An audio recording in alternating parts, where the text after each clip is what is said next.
return to this.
The what now? The slow clap.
Uhuru, I'm very excited to welcome you back to the International People's Democratic Uhuru Movement's 2020 convention. 100 years later, it's still red, black, and green. You know, there's but one man who stands unwaveringly at the front lines of the African Revolution, whether here in the US or abroad. The true father of reparations, the greatest scientist of our time who developed the advanced falsifiable theory of African internationalism. It is my honor to introduce a mountain of a man who propels the African nation along the winning road to socialism, a road that's painted black.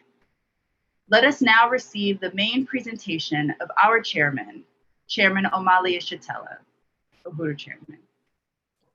Uhuru, would like to express my appreciation to Comrade Zainaba for that introduction, and to the President, the International Executive Committee of the International People's Democratic Uhuru Movement, and all of the attendees and members of the NPDOM and this incredible convention.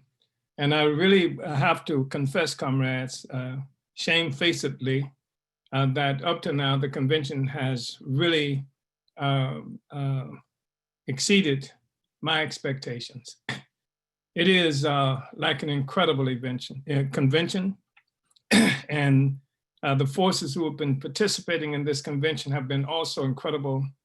It's just magnificent to see children of Garvey who, from the perspective of our enemies and the oppressors, expressing themselves so determined to win the freedom that Garvey fought for more than 100 years ago. And to see the development of actual cadre, something that really takes years to occur. And it's like sometimes if anyone here has ever been able or fortunate enough to have children, and then who were children for so long, and then you wake up one day and they're no longer children. It's a mind-boggling kind of experience for parents. But I think that for revolutionaries to see this process of the development of cadre. And the thing about it is, I remember myself having awakened one day and was able to conclude that I had become cadre. And I think that probably happens with others in this movement, in this party, in NPDOM as well. So I just really wanted to just say how powerful I think this convention has been up to now, and how it lives up to the expectations that Marcus Garvey would have had for us. And it is obvious that it responds to the promise that Garvey made some time ago that even after they had arrested and deported him from the United States in order to crush the movement, the prophetic statement, "Look for me in the whirlwind." And I don't think that you can pick another time in history, perhaps other than that time when Garvey himself was involved in struggle, where the whirlwind was so obvious and impacting the social system that we live under with such magnitude. I think that we want to talk about building the African nation, and 100 years, after 100 years, is still the red, black, and green.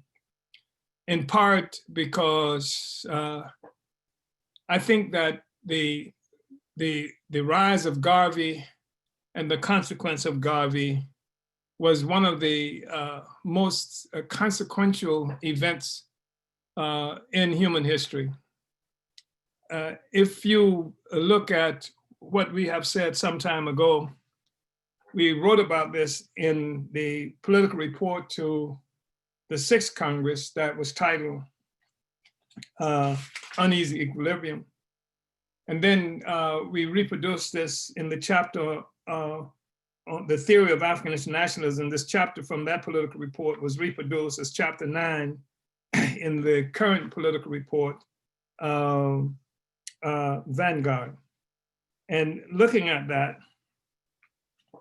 I want this to be like a popular presentation, but I do want to just refer to a couple of things that, you know, has an aspect of theory to it, because this is, I think it's an important thing. I think that it's important also to understand that the International People's Democratic Uhuru movement was not just some accident that fell upon the people, that it responds to its existence, our existence, responds to a theoretical assumption. We say that on page 280 in the political report produced in the book Vanguard, quote, using the collective experience of African people as a starting place, we were able to use the science of dialectical and historical materialism, cleansing it of its Marxist metaphysics and idealism, to investigate and analyze our relationship to the world. For us, the rise of capitalism in the world is not based on some purely abstract Marxist theory about the development of human society. It is not a theoretical question. Primitive accumulation is not a theory.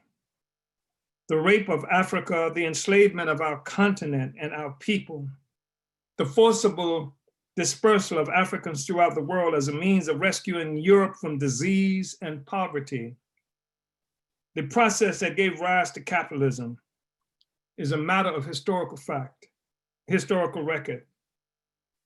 Marx, the spectator, did not have to understand this. The person sitting on the hot stove, the living, breathing, thinking, primitive accumulation, as it was called, would either understand this question or perish.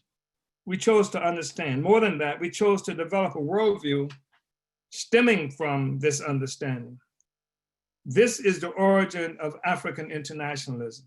And here, African internationalism is simply the worldview stemming from a historical materialist investigation and analysis of the world, with the starting point being the experience and role of Africans and Africa in the advent of capitalist imperialism as the rise of white power. And I mentioned Garvey and the Garvey movement being a seminal moment in the development of human history. And I can think of, based just on this assumption of how we understand the development of colonial capitalism in the world today, and what that means to all the peoples on the planet Earth, and certainly what it means to Africa. And that the captivity, enslavement of our Africa and our people was the fundamental ingredient that Marx characterized as the primitive accumulation or the startup of the capitalist system itself. When you understand that, then I think this statement that I made in terms of Garvey and the Garvey work being a seminal moment in human history, I would say that if you look to others that preceded it, I would include 1415, when Portugal attacked Africa and initiated this whole process of selling African people around the world. Clearly, that was a really important thing. This was the beginning of the process that would lead to the development of capitalism, the transatlantic so-called slave trade. And that was like 1415. And then, of course, I would say that another seminal event would be in 1791, the beginning of the Haitian Revolution, when Africans in that tiny island fought in the most powerful European force in the world and defeated it, defeated the French. And so in 1804, Haiti was able to declare itself independent. The first successful workers' revolution in the history of the planet. the first successful slave uprising in the history of the planet, and one that had all kinds of implications for Africa and African people and capitalism itself. Because if you remember, at this time, the world economy was based on slavery. The capitalist economy revolved essentially around slavery, and Haiti busted it up. Haiti was a fundamental disruptor of the whole world economy, revolving around trading in Black people, and in fact opened its doors once it achieved independence to Africans all over the world to come to Haiti, and that you would be free and you would even get land. And I think it may be 30,000 or more Africans perhaps from the U.S. alone went there. And Haiti played such a role that the first African president, Indo-African president of Mexico, Guerrero, attempted to fund an expedition of Africans from Haiti to go into Cuba to destroy slavery there. The Haitian Revolution was fundamental. The first independent republic of African people in history. And I'm talking now about a republic, I'm talking about there's an advent of form of the state that came about subsequent to the rise of capitalism, European centered capitalism. So I would make the Haitian Revolution one of those critical things, and that it was inspirational to enslave people all over the world. And colonize people all over the world. It played a major role, and Simon Bolivar, who led the struggle in what is now considered Venezuela and other places for the emancipation of people from Spanish colonialism at that time. And then I would say we would be looking at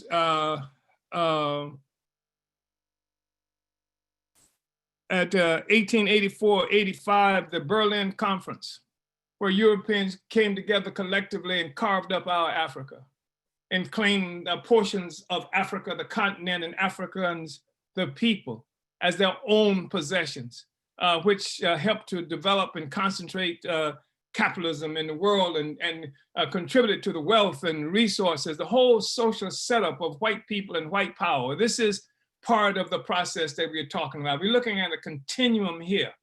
Then, of course, you could look at 1914, the founding of the Universal Negro Improvement Association and African Communities League, or I would probably say 1920, which was the 100-year marker, where that incredible convention of the Negro peoples of the world happened in New York at Madison Square Garden, where from 25 to 50,000 African people from around the world came together.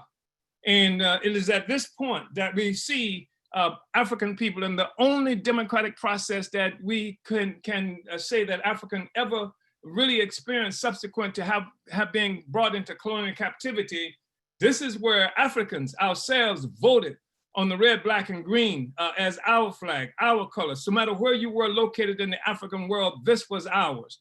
And this was an organization of African working people fundamentally. And this was one of the reasons that sectors of the freedom struggle of Black people in the world hated it, because it was an organization of working people led by Marcus Garvey.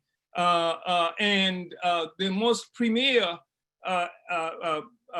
person recognized as representative of African people by the bourgeoisie itself at that time, of course, was W.E.B. Du Bois, who worked with the state, who worked with the United States government and with the European colonial powers in order to mute or undermine the Garvey movement. So this contest happened then, and then that's why I say that I think the Garvey movement was just an incredibly significant and seminal moment in history.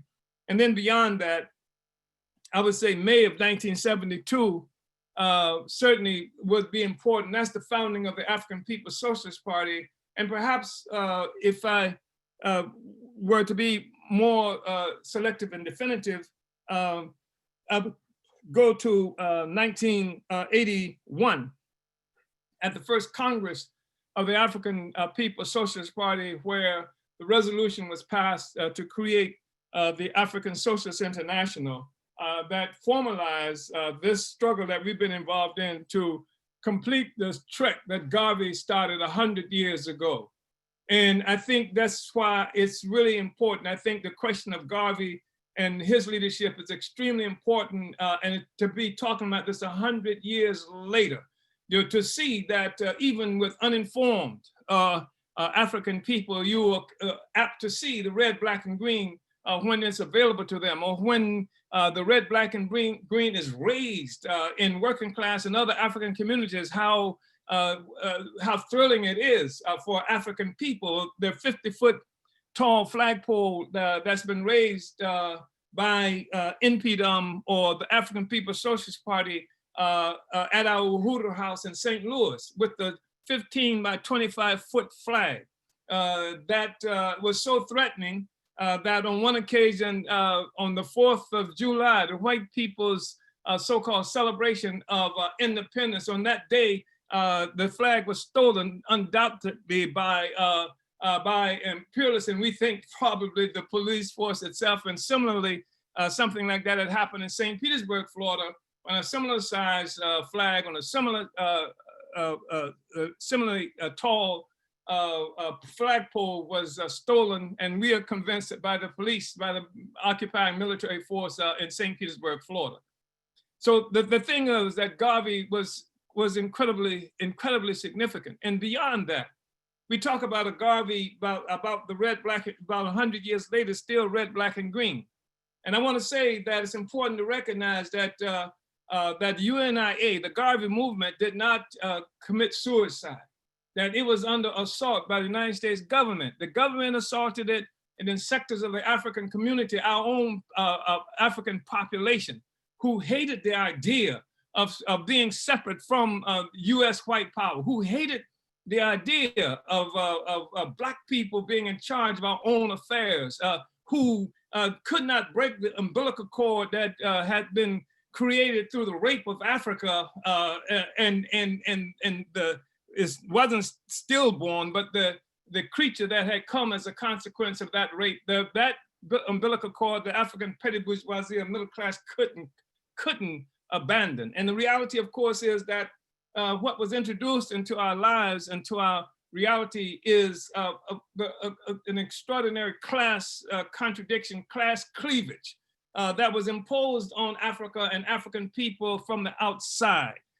This is not to say that there was never going to be class contradiction, wouldn't have been some kind of class contradiction, but nothing that ever happened to us was possible, would have been possible without what Europe did to us. It was Europe that came with the whole concept of private ownership of property, and of course that made Africans part of that property. It was Europe that besmirched and undermined the whole idea of labor and the value and beauty and worth of labor, which is the basis of all production and everything that human beings create. In fact, it is one of the most telling parts of the evidence of the existence of human beings, the collective labor that we're involved in.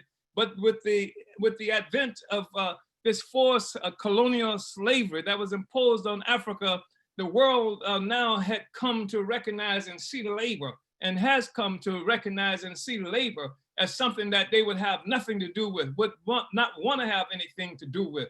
And that certainly is true with the African petty bourgeoisie, the middle class, who that has been educated out of a relationship with Africa and African people, and where the greatest labor force on the planet Earth in the history of humanity, of course, has been African people who have been in captivity, who built the entire modern world that you're talking about, of course, in many instances on stolen land of the indigenous peoples of various places, but it was African labor that was central to the development of the whole capitalist system. And then even the Africans have come to hate labor as a consequence of how it has been defined because of the need for the colonial powers to negate the significance of Black people who produce everything. So this intervention of white power is not something that should be not understood. Should be really grasped in a very serious way. And also, I just want to say, comrades, brothers and sisters, that that Garvey did not commit suicide. The UNIA did not commit suicide. An incredible revolutionary movement of African people around the world. It was something that was happening all the time. We never stopped fighting. There's never been a moment in the history of Black people where we did not resist. And when I say resist, I'm not talking about trying to find a better place, a nicer place, living on white people's plantation.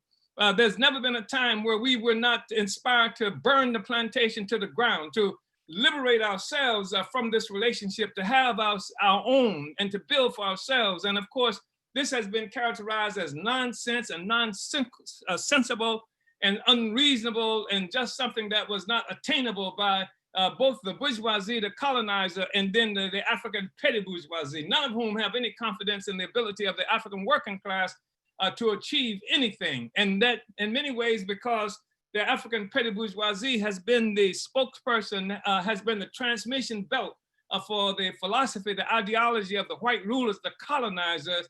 And because this is the person who we've had closest relationship with, we've been convinced sometime by the African petty bourgeoisie that we are incapable too, because it's been the African petty bourgeoisie, or certainly those aspiring petty bourgeois forces who taught our children, taught us to be ashamed of who we are, taught us that the great contest in this struggle between Du Bois and those who were for the liberation of our people was something that should be seen favorable through the lenses of W.E.B. Du Bois. So the US government and other powerful governments, first of all, worked together to crush the movement that was led by Marcus Garvey. And in crushing the movement led by Marcus Garvey, that wasn't just the only thing. It wasn't physically to destroy that organization. It wasn't just physically to lock up Marcus Garvey, but it was an assault on the philosophy that Marcus Garvey presented about African people being able to be self-governing, Africa for Africans at home and abroad.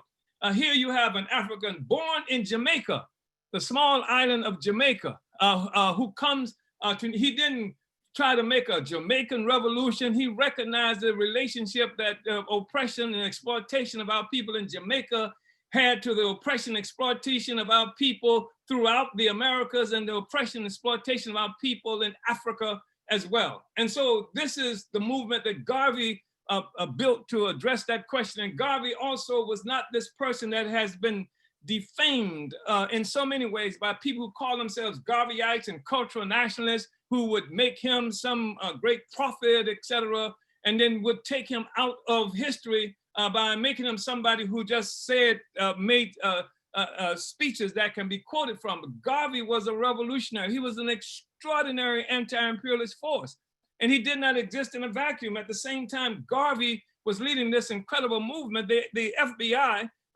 reported, if you read some of the reports from the FBI, and they are available, because the FBI integrated itself precisely because they needed somebody Black who could infiltrate the movement of Marcus Garvey.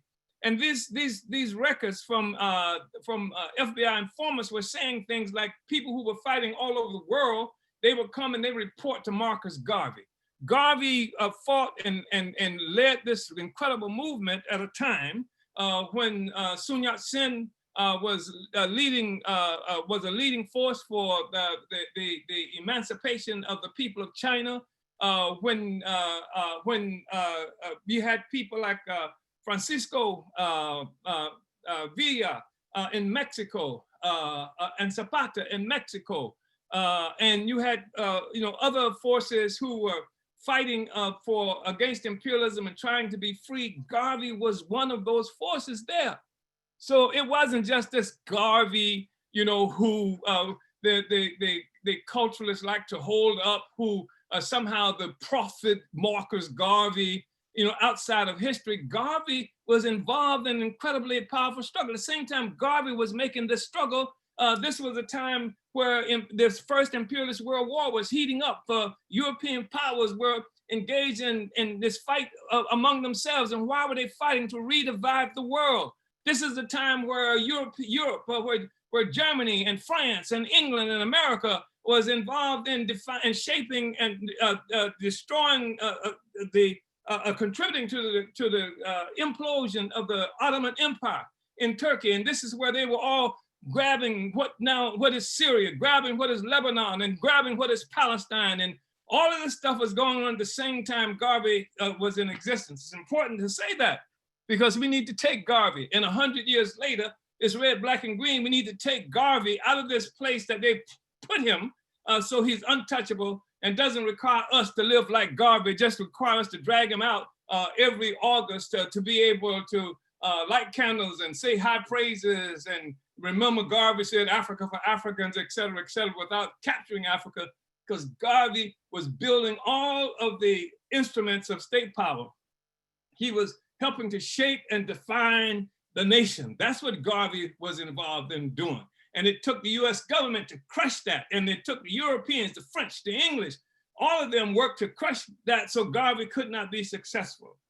And then, of course, what we saw was that this movement was being revitalized. When they crushed the Garvey movement, they crushed the offensive that our struggle for power had assumed.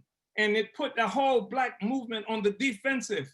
And so this is where you see the so-called civil rights movement. The civil rights movement was an expression of trying to fight to be accepted by the colonizer, as opposed to what Garvey was doing. He was trying to build our own freedom, our own country. He said, I looked around the world and I looked for our presidents we didn't have, and I looked for our governments we didn't have. And he said, I'll go out, I will create them, I will make them.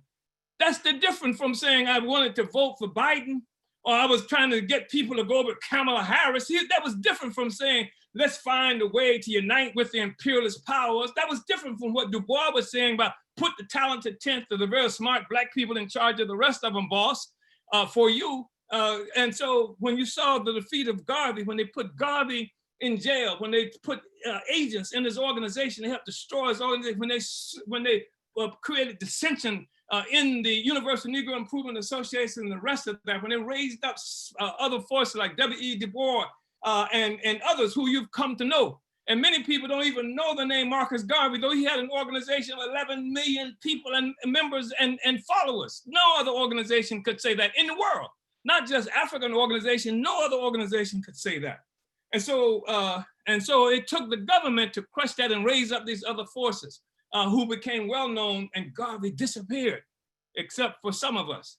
And so then we saw, of course, the Black liberation movement, this civil rights movement that was us on the defensive, trying to integrate into the colonial system. And then with the growing involvement of masses of working people, the Fannie Lou Hamers and the sanitation workers and people who were sharecroppers who had to stand up and fight back against this, the growing involvement in political organization, the growing consciousness of this, this is what changed everything and developed into a process that we came to know as the Black Power movement. Garvey's back. It's Black Power now that we're talking about. We're no longer on the defensive. We've assumed the offensive again. That's what we want, power. And even though the Black petty bourgeoisie, all of them, even the militants that you know today who talk all that talk, they were satisfied with simply being accepted by the system. And Black Power said that we have to have our own system. That was African people rejoining the ranks of humanity that was fighting for control of our own lives. The whole anti-colonial movement that was sweeping the world from Vietnam to Cuba, every place else, that was Africans making that statement. And that was potent. And it was something that was embraced by African people all around the world. It influenced African people all around the world. It was the emergence of a growing national consciousness among African people. And then, of course, the government attacked it. And the government killed Malcolm X, and they killed Martin Luther King because of the potential for his being influenced by it, because the workers were growing closer and closer to Malcolm. They were going closer to what the emerging Black Panther Party, who they had to crush and kill and assassinate people and slander and what have you. They killed the co-founder of the African People's Socialist Party. They arrested people, thousands of us all around the United States. They killed the movement. They killed They overthrew and then killed Nkrumah. They arrested and then, I'm convinced, killed Robert Mangaliso Sobukwe in South Africa. This was how they moved to destroy our revolutionary project. But in 1972, as I mentioned, the African People's Socialist Party was born. And it was born from the whole process of revolutionary struggle that we've been involved in. And in 1981, we passed a resolution to create the African Socialist International. And we declared ourselves as 21st century Garveyites. That's what we declare ourselves to be today. And somebody who's to complete the Black Revolution of the 60s, and the Black revolutionaries of the 60s rested on the back of what Marcus Garvey had already done. And we've created various funnels through which the struggle of African people can be embraced by all sectors of the African people, of the African population globally. We fought against all attempts to divide and split our community. We fought against the nasty attempts that were made by people who would faggot bash and say something about homosexual. You can't defend Africans if they're homosexuals. You can't have Africans if they're homosexuals involved in the struggle to liberate our people from a united white power. They said we fought this whole notion of backwards notion of women's place being in the kitchen and walking behind men and stupidity like that, which is an assault on the fact that African people come from a history of matriarchy. When what you see in this convention on today, you look at the women leadership that you've just experienced, this is Africa negating the influence and the power of colonialism, because Africa coming into its own with to see the women assuming the rightful place as leaders and part of the process of shaping history and becoming obvious partners in this whole process with African men. The whole African revolution is expressing itself in the way Garvey would have had us do, and in fact, the way Garvey did do. That's why we just celebrated opening up with the poem by Amy Jock Garvey, because women in the Garvey movement played prominent roles, and unlike what they did in the movement that was led by W.E.B. Du Bois. So this is Garveyism in the 21st century. And 100 years later, it's still red, black, and green. It's red, black, and green on 50-foot high flag poles. It's red, black, and green, 15 by 25 feet in terms of its size right now. It's red, black, and green. It's growing larger every day as the struggle for the emancipation of the African people and the unification of African nation, and which is fundamental to the destruction of imperialism and the rise of socialism as something that would occur globally throughout the world. 100 years later, we're building, consolidating the African nation. 100 years later, red, black, and green, Uhuru.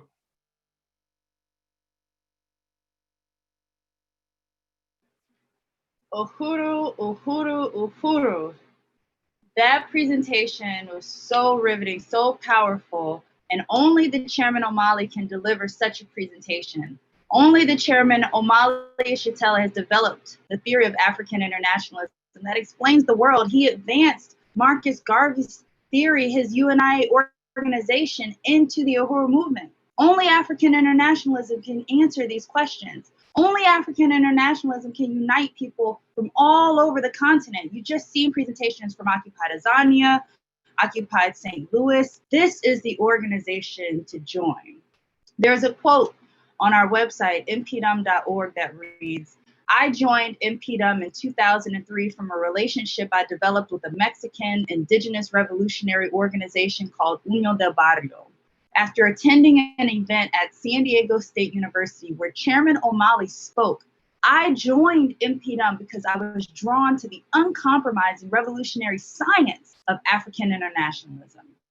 Now we're going to proceed with the call for membership from Comrades Fofi and Mwambi, the latter of whom delivered this very statement. Uhuru Comrades.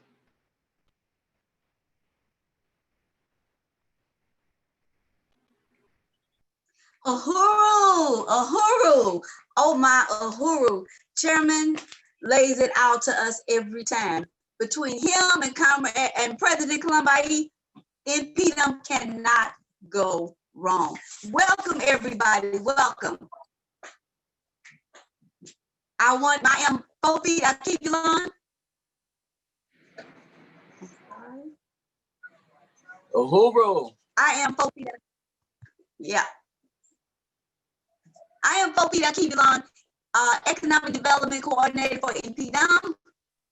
Here with you, along with Uzi. Uhuru Mwambi. Uhuru. My name is Mwambi Tangu.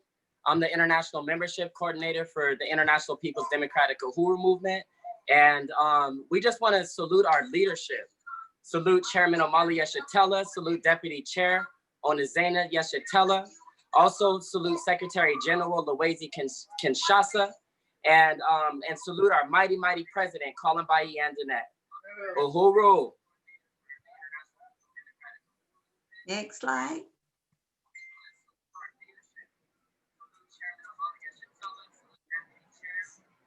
We would like to invite you and welcome you to the Impedum 2020 convention.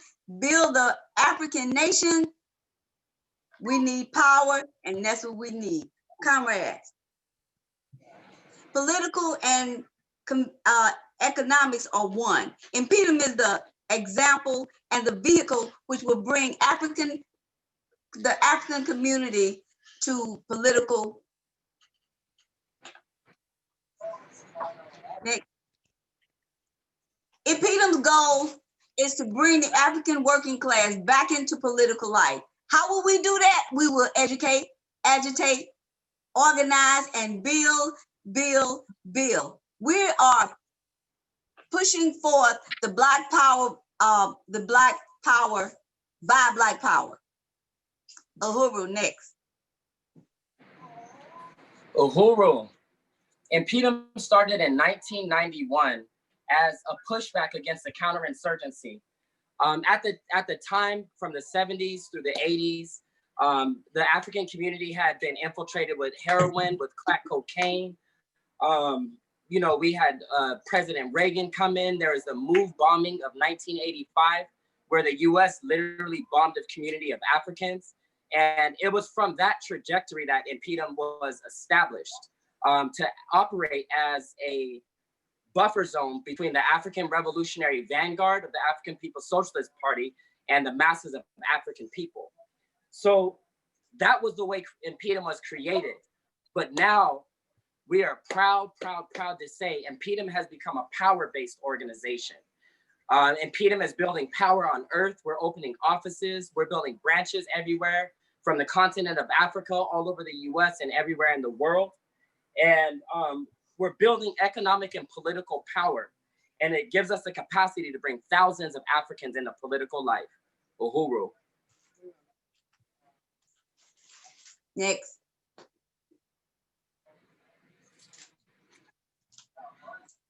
Impedum is building internationally. At one time, Impedum was just an organization here in the US. And it was actually just in one location. It was the People's Democratic Uhuru Movement. But now it is the International People's Democratic Uhuru Movement. And our comrade, Chairman Tafari Mugeri, who's the chairman of the African People's Socialist Party in occupied Azania, South Africa, and the leadership of President Nkeli Mhonda. Forgive me, comrade, if forgive me, I'm still learning the names. I'm still learning my name. So President Nkeli in occupied Azania, Chairman Tafari have worked hard and tirelessly building Impedum in several provinces throughout South Africa. And not only has it been in South Africa, but on an international level, we've been able to spread through several countries, several places throughout the continent of Africa. We're building in Europe, we're building in Canada, we're building in the Caribbean, and we're also building in South America. Uhuru. Next slide. Through the leadership of Chairman Omali Yeshitela, the International People's Democratic Uhuru Movement has been able to develop the African People's Socialist Party of the regional strategy. Now, this regional strategy is so important because it gives Impedum the capacity to look at all the different individual cities, the different states, not only in the United States, but throughout the world. So us being able to adopt this regional strategy has given Impedum the capacity to build in every single corner of the earth. Uhuru. Next slide. Building economic institutions for dual and contending power. This is why we have Uzi. Uzi is the economic portion of NPDOM. And to be dual and contending means that we can compete against any other company, but yet the difference is the fact that we are NPDOM's, we are the voice of the people. When Uzi was put together, Deputy Chairwoman Zane gave us the leadership to make dual and contending power by becoming an LLC, which was mandated back in the plenary in January. And this comrade, you will see an amazing change with Uzi because we are on the move. Next slide.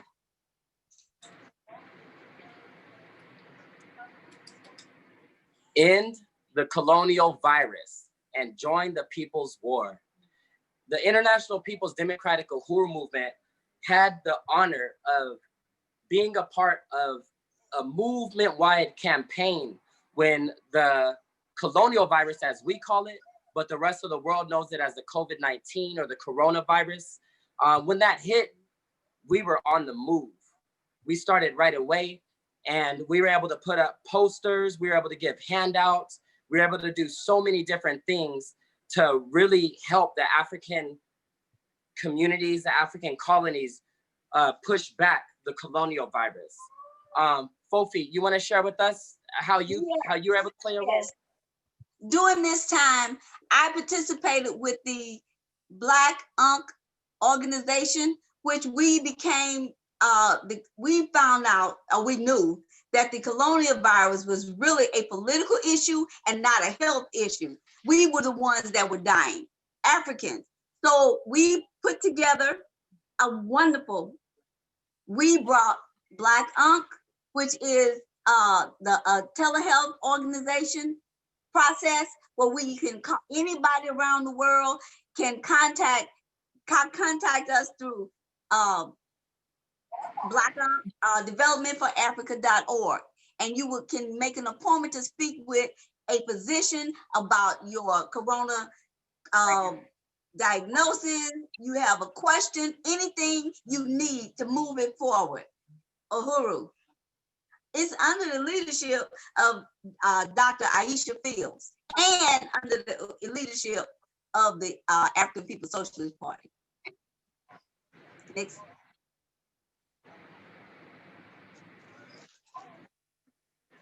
Campaigns, campaigns, campaigns, campaigns. Through campaigns, the International People's Democratic Uhuru Movement has been able to impact the whole world. It's not a light thing of what we've been doing with the Africans Charged Genocide campaign. When the Africans Charged Genocide campaign, as we call it, started off, well, as we call it ACG, when that started off, it started off in a powerful way, really attacking the United Nations, understanding that they're a parasitic colonial power that didn't want to do anything but feed off the blood, sweat, and tears of the African people here in the US. So they had a commission where they came out here to figure out whether we are owed reparations or not, just to study it. Now, at this, when they were doing this, we had an Africans Charged Genocide tour, a winter encampment tour.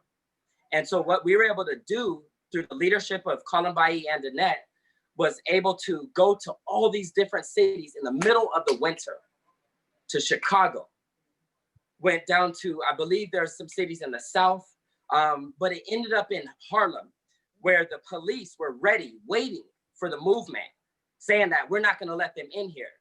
But not only did the movement come to Harlem, but Columbai and Annette was able to get in the room with the United Nations and put genocide on the agenda.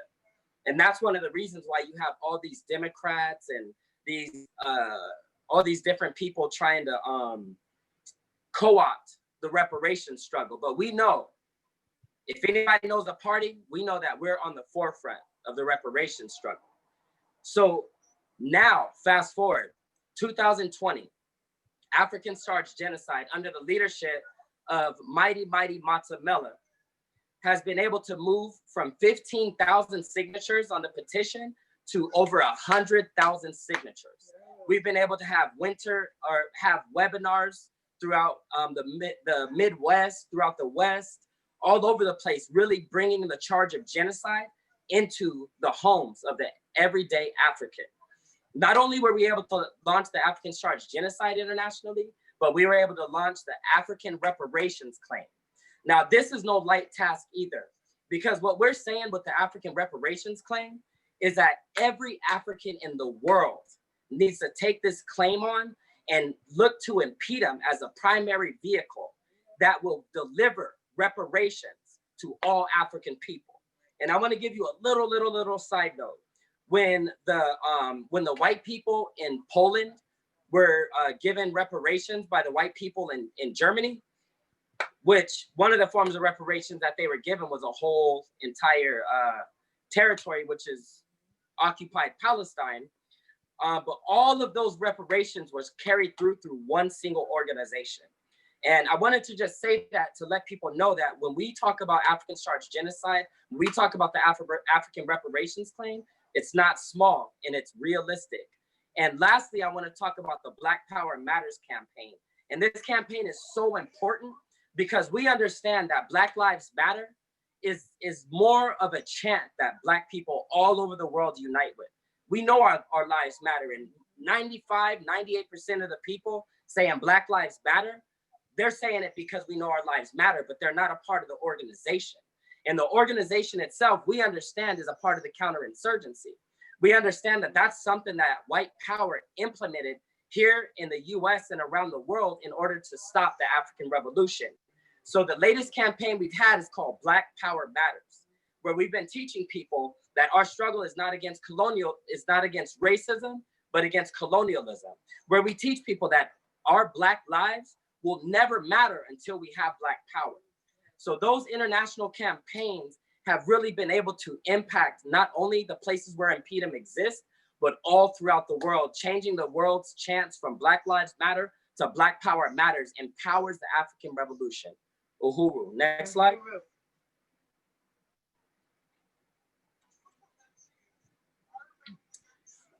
On a local level, PREVAILS has been able to move.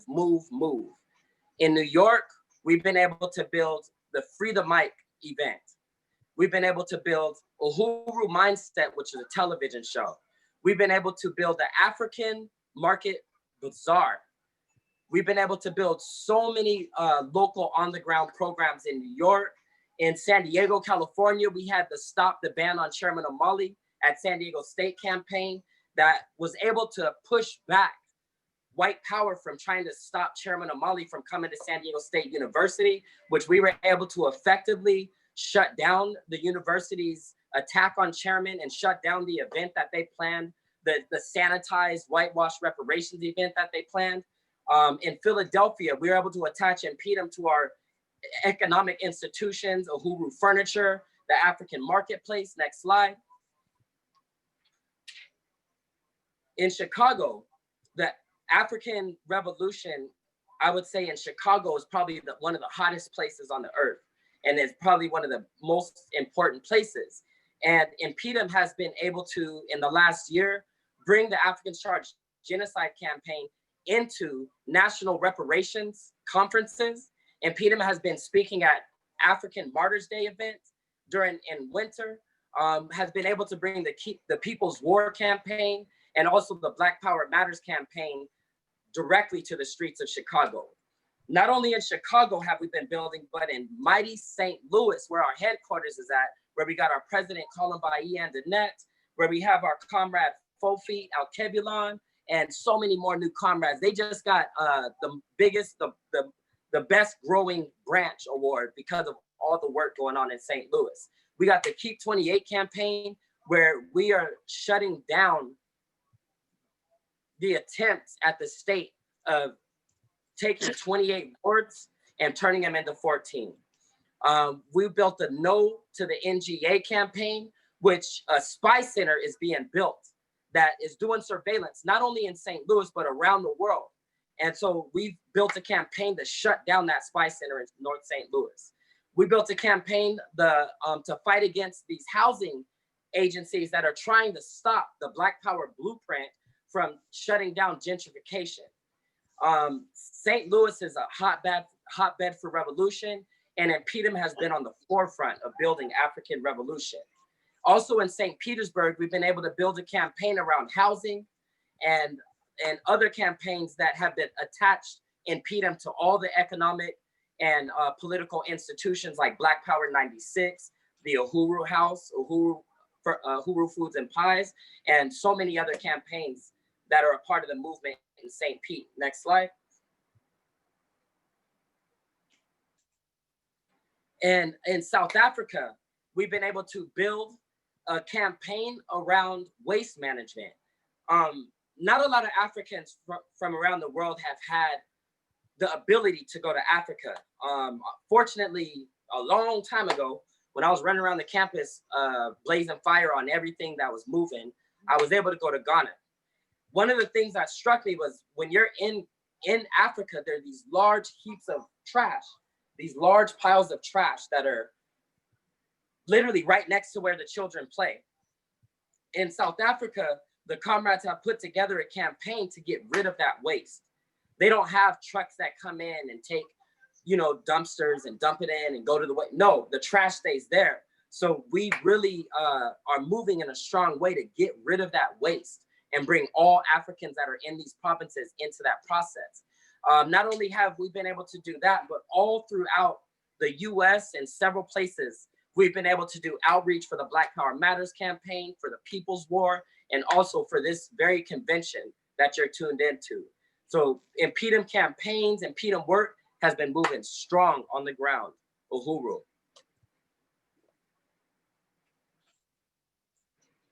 Uhuru Comrades, I want to tell you about a mandate that came to Uzi from the 2020 plenary. We were mandated to go 2020 and beyond. Uzi became a LLC under the subsidiary of Black Star Industries. There was a POA created to make sure and guide us through the process, so we could make sure that we had license, we got taxes. And guess what? Coming soon, we have a Uzi website. It will be at uzicustomapparel.com. Uzi is placed in the African community to bring back pride, to educate, and to bring everybody, the models, the designers, the photographers, bring them into political life. We as Impedum touch everybody everywhere, wherever you are. And Uzi is another vehicle to give pride to creators of African products, because we've been giving it away for the last 100 years. Other people have been using designs and taking our culture and our talents and making a life for themselves, leaving us in the backflash. But now through Uzi, you as a designer can become part of this empire. And Uzi will be moving around the world. Wherever you go, wherever African people are, that's where you will find Uzi. Next slide. I want you to listen to this Uzi promo.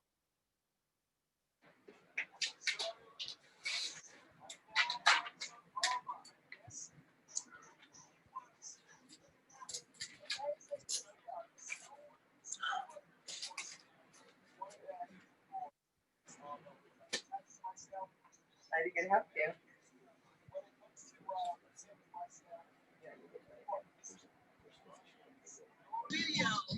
Well, what? Okay.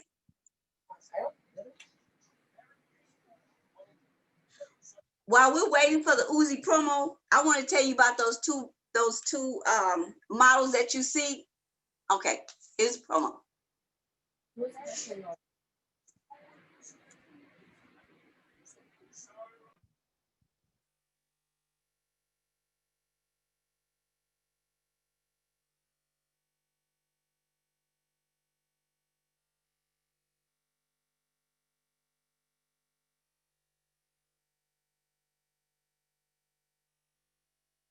we can just move to the next slide, which was the models.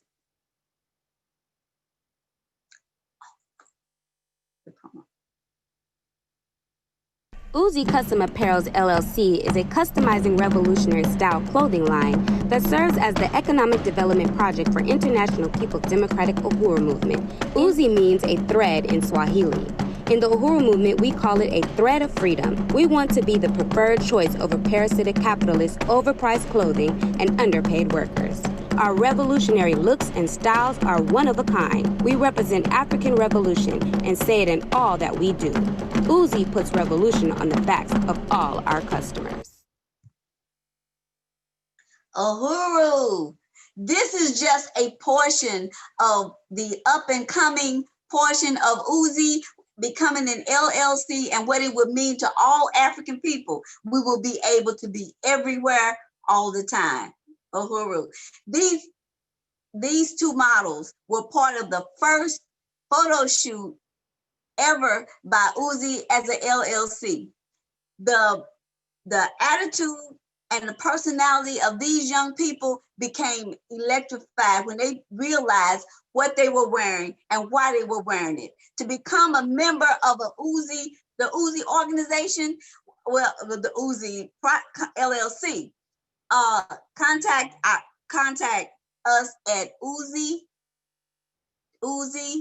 UZI at blackstarindustries.org. And we need your talent. We want your talent because we want you to be free. Let's free ourselves. Let's free our talents, and let's put Black power on the back of all people, of all of our people. Next slide. This is adding a spark of Uzi and a piece of revolution. If you want to be a part of the Uzi Custom Apparel, to be notified when we have live shows. Yes, we have live sales. We've had some in the past, and we have many more coming in the future. You need to go to Uzi Apparel and text Uzi Apparel at 95328 to be notified and to subscribe. See, Uzi Custom Apparel is a customizing revolutionary style clothing line that serves as the Economic Development Institute to the IPDM, International People's Democratic Uhuru. This is a portion of our economics that we're building, and we're getting better. But the main portion of our economics to move this movement forward is your membership. Next slide. Today, our goal is $10,000. Yes, I said $10,000. And you know what? I have all the confidence in the world that we can make this happen. Not only do we have Uzi to push forward, but we need to make sure that all Africans are brought, one by one, in flyers, in different events. We need to make this happen because that's the only way African people are going to be free. Only through us can this happen, and us meaning everybody in this convention, everybody watching. So $10,000 is amazing, but you know what? We're gonna make it happen. I got confidence in you. Next slide.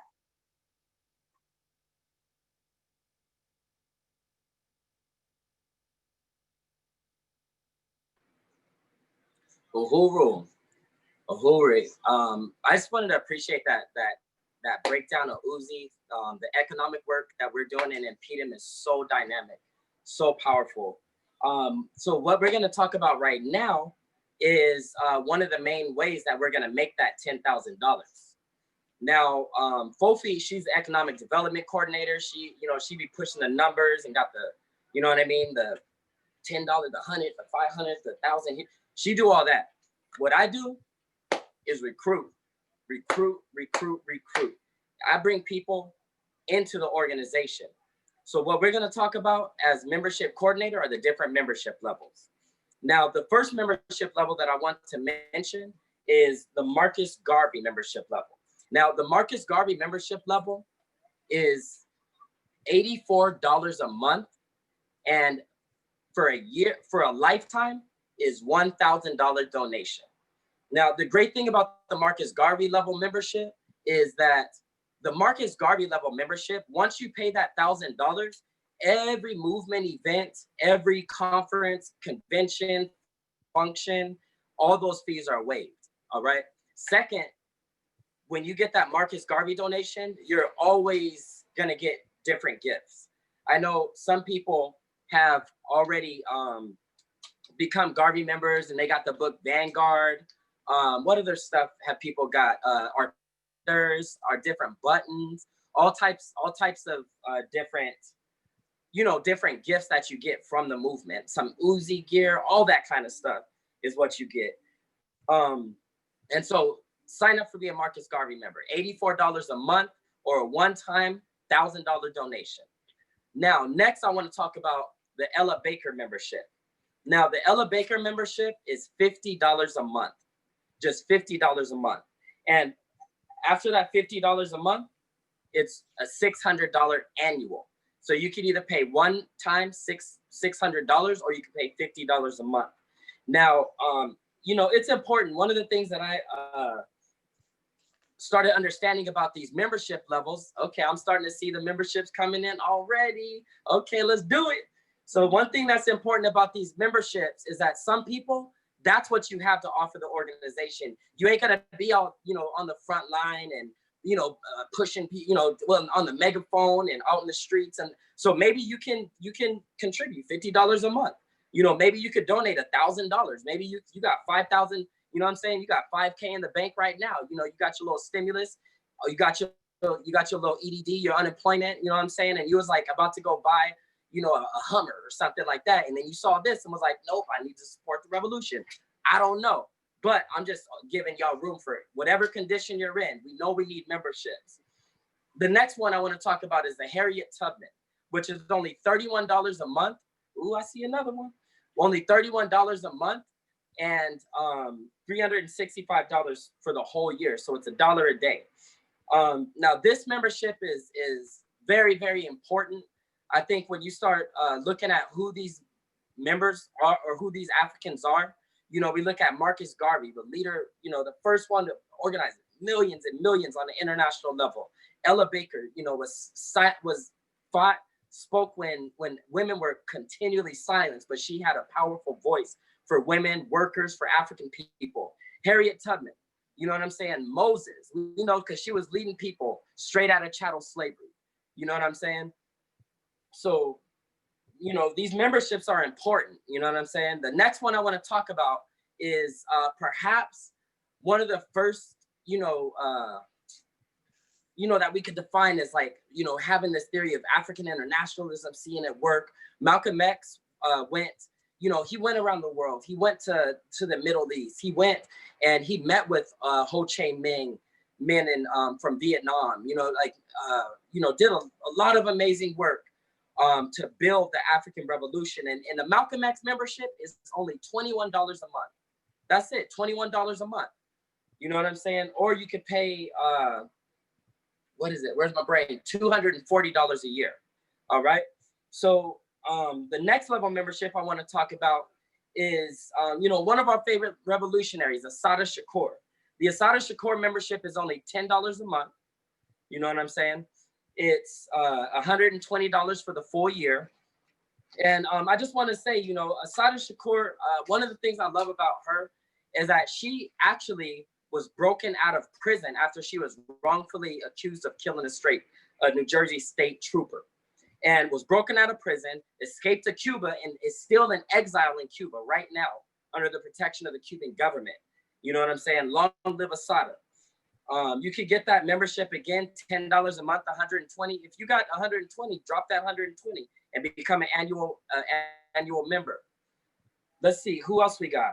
Next, we got somebody who, for the party, for Impedum, is somebody who's right close to us because Chairman O'Malley, the African People's Socialist Party, the Uhuru movement had a personal relationship with Huey Newton. Huey Newton membership, $5 a month or $60 for the full year. And the Huey Newton level membership is something that, I want to see you know, I want to see at least 20 people get that Huey Newton level. Let's get at least 20 Huey Newtons today. He was a co-founder of the Black Party, the Black Panther Party for self-defense. He developed a theory for the Black Panthers, and Huey was actually brought back into political life in the 80s through his relationship with the African People's Socialist Party chairman Omali Yeshitela, and he gave his last speeches in the 80s at the Uhuru House in Oakland.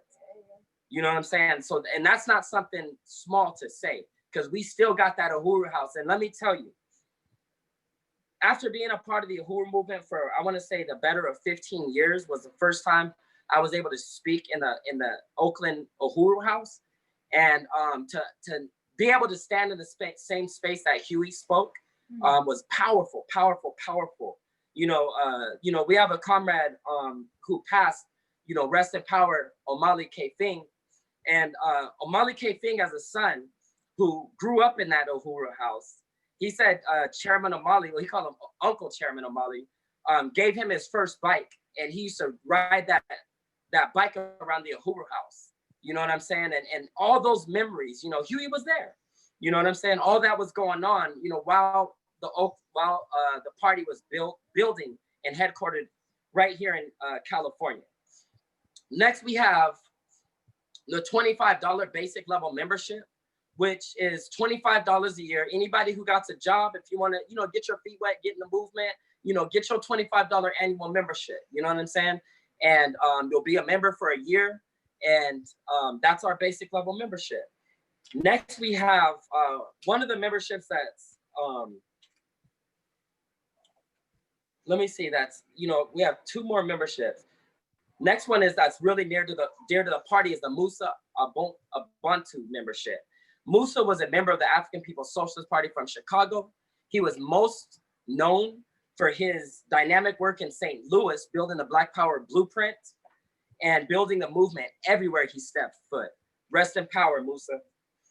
And the last level membership, we have the George Jackson level membership, which is $5 a year. Now, the George Jackson level membership is designated for those of our comrades that are incarcerated. And it's key to note that anybody can sponsor a George Jackson level member. And you could sponsor a George Jackson member at any rate. You could sponsor him as a standard member, or you could sponsor up to a Marcus Garvey member. So what I did want to say is today we want to get 20 Huey Newton level memberships. We want to get 10 Assata Shakur level memberships. We want to get 10 Malcolm X memberships, 10 Harriet Tubman, or 5 Harriet Tubmans, 5 Ella Bakers, and 5 Marcus Garvey members. Now, at this time, I want to bring a very, very important comrade. And I want to do this by just asking. We got our comrade out in St. Louis, a real powerful brother by the name of Frog. And the question that I wanted to ask you, Frog, is when you seen, can you just tell us a story about when you seen that red, black, and green flag that's right there on West Florissant in St. Louis? Yeah, I can tell you that story. It's powerful, man, because when I came back, you know, I had just got out of federal penitentiary, and you know, I saw this flag. You know, it was right in the middle of the neighborhood, and I was like, who had the power to put this flag up there? You know what I'm saying? Because the flag, it spoke volumes. Like, it was right on the borderline of both hoods. So I looked at this flag like, man, I wish this flag was here a long time ago, because, you know, it was something that you could see, and then you saw what was going on in the neighborhood. And I was like, I see what was going on with the movement. It was like not just talking, like it was all action. Like I seen the Uhuru House, I seen the construction that was going on, I seen everything that was put down in the neighborhood that I had to find out who put it there. You know what I'm saying? So on my way to find out who put it there, I saw another flag. You know what I'm saying? That was on the house, and I'm like, I need to see who was in this house that represented this flag. And when I met her, that was Kalambayi. You know what I'm saying? She spoke so well to me that I was like, I gotta get involved. It was time. The talking had been passed. You know what I'm saying? It was all about action from here on out. So I was like, I gotta volunteer my time to make sure that what goes on over here in the College Hill neighborhood and the O'Fallon neighborhoods and all these neighborhoods that make up the wards over here, that we had a voice out here. You know what I'm saying? That, you know, the people that looked like me, that sounded like me, that talked like me was being represented. You know what I'm saying? So that's what that flag represented for me. And I know that's what that flag represented for everybody over here. Uhuru.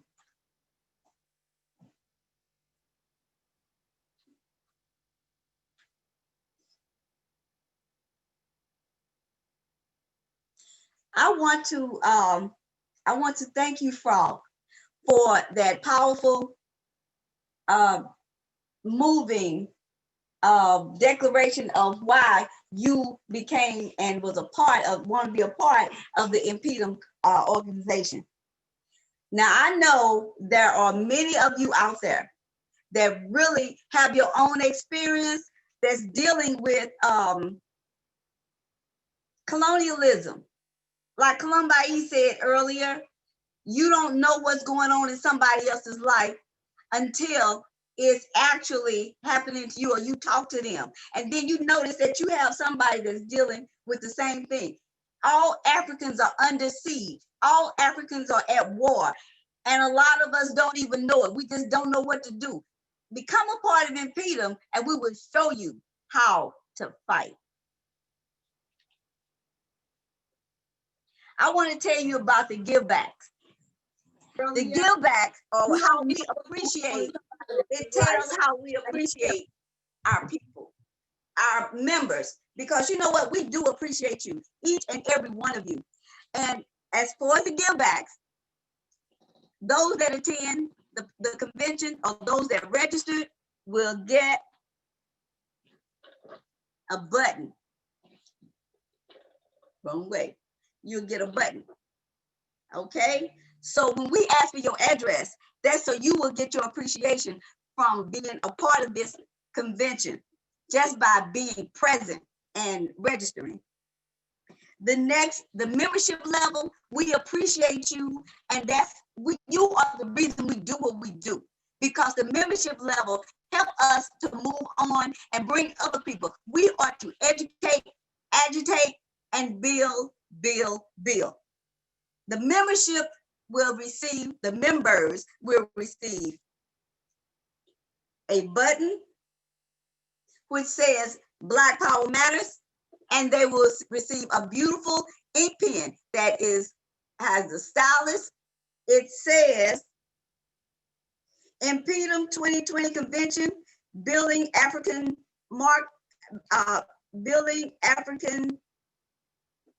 I can't see it with my glasses.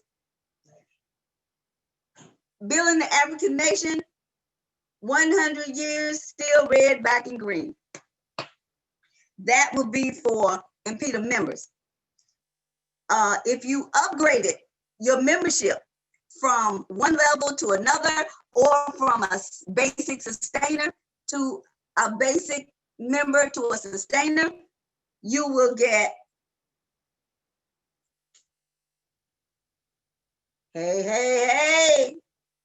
you will get this Black Power Matters mask. The Black Power Matters mask. See, I know you saw us rocking it last night.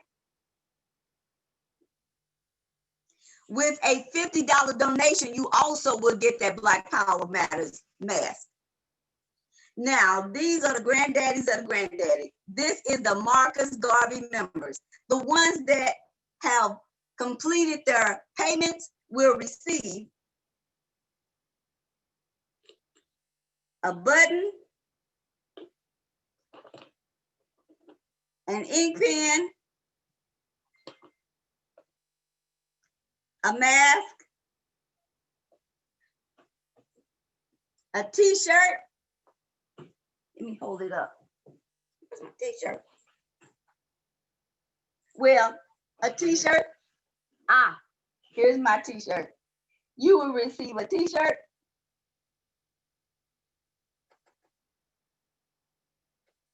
And guess what? We got it in black and we have it in white. I can't get it. There it is, black and white. All right. And we will send a bag with Black Power Matters on it to you in the mail soon as they come in. Due to the pandemic, things are a little slow, but we'll get it to you. For those that are still in the process of paying for their Marcus Garvey membership with the $84 a month donation, we will send you a pen, a button. Fofi, you mind if I make Yes, sir. Uhuru, I'm sorry, I'm just over here getting excited. I got these numbers coming in. Can I talk about these numbers real quick, or you want me to let you go ahead and finish, and then I can talk about? Go ahead. I can finish this. I Go ahead. just wanted to give a shout out to our comrade Mata Miller, who just became a Marcus Garvey member. Woo! Uhuru! Uhuru. All right, I'm gonna go ahead and let you finish. I'm just over here hyped, but go ahead and get through your thing. Okay, now the Marcus Garvey members that are not yet finished paying for their membership will get a pen, a button, a mask, and a bag. Uhuru. Come on, you got to get in here. And Uhuru Masamela, your stuff is in the mail, comrade. Uhuru, I also wanted to make an announcement. I'm gonna go ahead and get an upgrade for myself to an Asada Shakur level. And then I'm gonna go ahead and get an upgrade for Komet to Huey Newton level. So that's 2 more sustainers right there. Uhuru. So you got 2 masks coming. All right, comrade. I want to make some announcement of some members that I contacted, and I have Abdullah Alexander, who's upgrading to the $120 total for the year.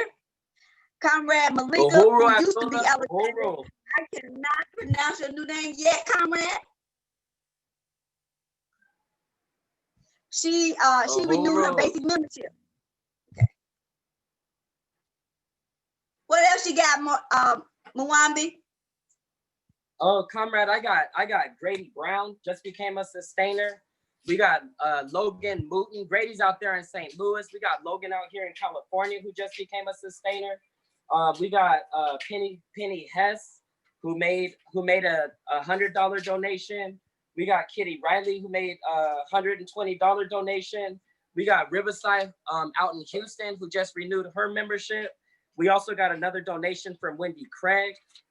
Yeah, the money's rolling in, comrade. The money's rolling in.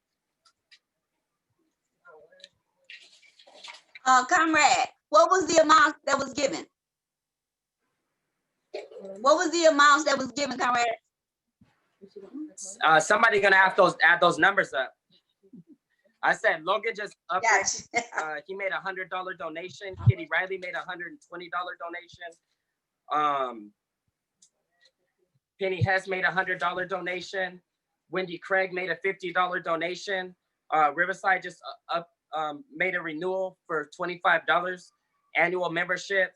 We got Grady Brown. I'm not sure what level he became, but he just became a sustainer. It looks like you said 400 in donations. Okay. So it looks like we got $400 in donations in addition to the money that you have already counted. Uhuru. I got Janice Kent, who's donated $20. Uhuru, Janice. Comrade Kabula has promised $100 donation. I'm telling you, comrade, $50 will get you a mask. $100 donation will get you a t-shirt. We got a donation in from Maria Odom. Uhuru, Maria, we appreciate you, comrade. How much, comrade? We need to know how much. How much is the donation? 60. All right. We have Comrade Wanda Carson, who renewed her membership. Uhuru. She had a basic membership. Yes. Maisha Kudubu, the basic membership is $25.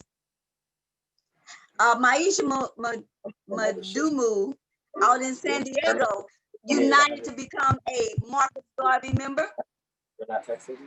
And she said she would also get a membership for her fiance and her 2 children. Uhuru.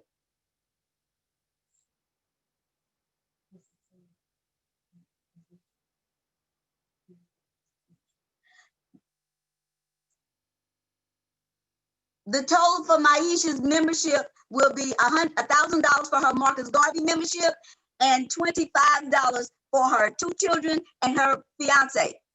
Uhuru. Uhuru, Maisha. There you go. I just seen Chairman O'Malley just donated $100. We appreciate you, Chairman. Uhuru. Uhuru, Chairman.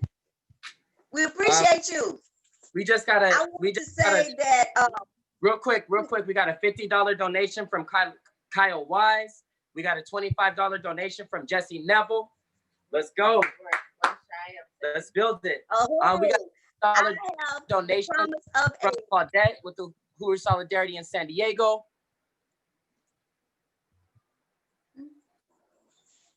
All right. I have a promise for donations and membership. My son, Ricky Warren, and his wife, Sandra Warren, they are getting basic memberships, which is $25 each, and they're donating a $50 donation. Uhuru. We just got the family into the work. Uhuru. We just got another $50 donation from Sandra Forrest. Uhuru, Sandra.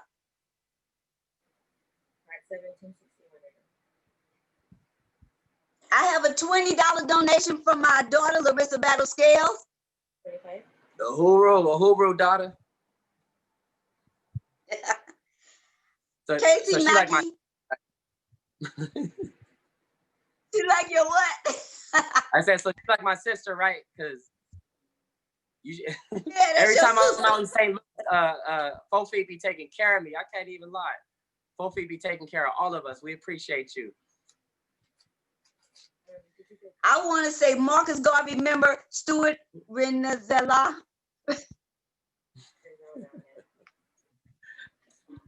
We got okay. Akile just renewed to Asada Shakur level, just upgraded. Akile Anai. Uhuru Comrade, Director Akile. Ricky McKinney just upgraded Stewart. to Malcolm X. Tell me when to stop. It's coming in. Let me throw myself. Dude, it's going down out here. It is going down, and I know we ain't got all day. St. Louis is hot, Comrade. Okay, St. Louis is hot. Stuart Renazzi, Rezinella, the Marcus Garvey member, he's donating $100.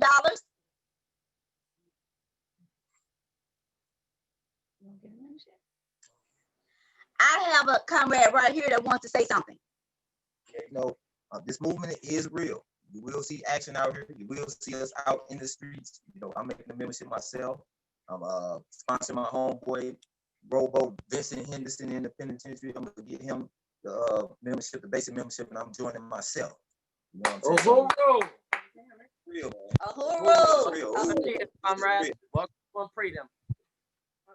Uhuru. I myself, I'm already a Marcus Garvey member. So whatever I do beyond that is a donation. I will renew a membership of $21 a month because I will, you know what? We have to do. And I will make a donation of $100 to the membership, to the convention. Uhuru. Uhuru. Okay. We're getting some we're getting a couple coming in from San Diego. We got a membership from Isaac Diaz in San Diego. Anthony Basilio. Forgive me, Anthony, if I butchered your name, comrade. What's the other one? We just got a membership from our comrade Ashley Whitaker, 50. Our comrade Ashley, $50 donation. Just became an Asada Shakur level member. Yeah, Sustainer. Uhuru. So we out here in San Diego rolling too. We out here too. I want to say out here in St. Louis, our comrade Miss Ollie Washington donated $100 to the movement. Uhuru, comrade. Uhuru. Uhuru.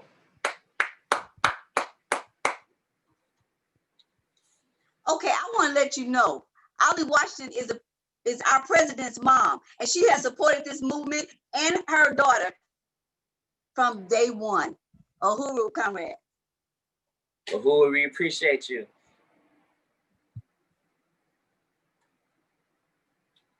Okay, St. Louis, you can't make me look bad. Come on, let's do this. Come on, let's get some more Marcus Garvey members out here. I know you can do this. You can pay the mark. President, yay, correct. President Columbai is donating $50. Uhuru. President is already a Marcus Garvey member like myself, and she has donated $100. Uhuru, President. Let's go. Let's go. Yes.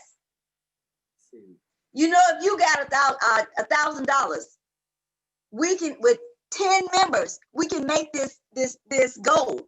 We can make this goal. If you have 10 Marcus Garvey members, we will make this go. And you know what? Every nickel you put into the organization, as you can see, is being used to enlighten the African community to what is going on. Political education, agitate, and recruit to build. We got to make this revolution. We got to make this revolution now in our lifetime. And I am no spring chicken. So we got to move, and we got to move fast.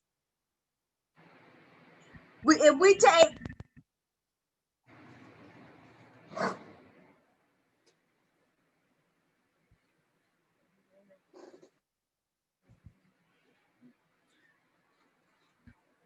presently, this goal will change as you continue to donate. But what we have in our hands right now is a total of $633.31. This is what has come through impedum.org donate. This is what has already come through. So I want you to go to impedum, INPDUM.org, and I want you to donate, and I want you to join.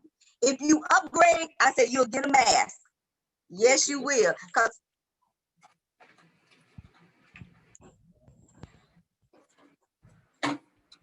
Okay.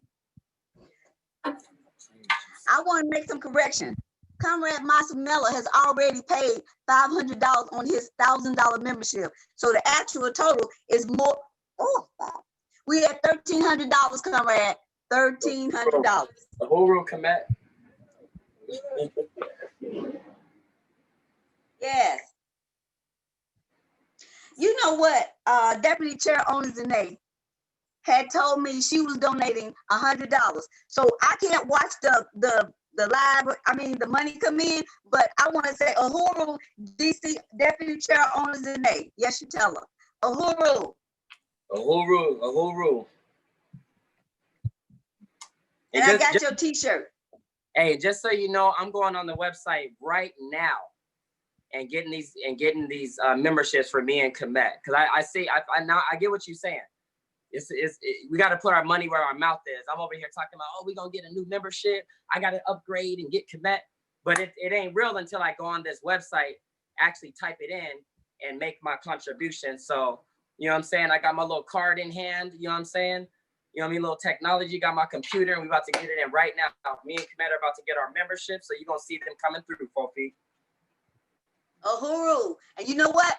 I got to upgrade, and I got to put in my $100 donation. So it can be counted. You can tell me anything, but what I see in my hand is what matters, because that's what moves things along. We are materialists, and what we don't want to guess and hope and wish What we do is we use science to move this along. Uhuru. Uhuru. So Fofi, I know we could do this all day, and that's probably what we want to do, but I did want to be mindful of the time and see if, you know what I mean, see where we at with that.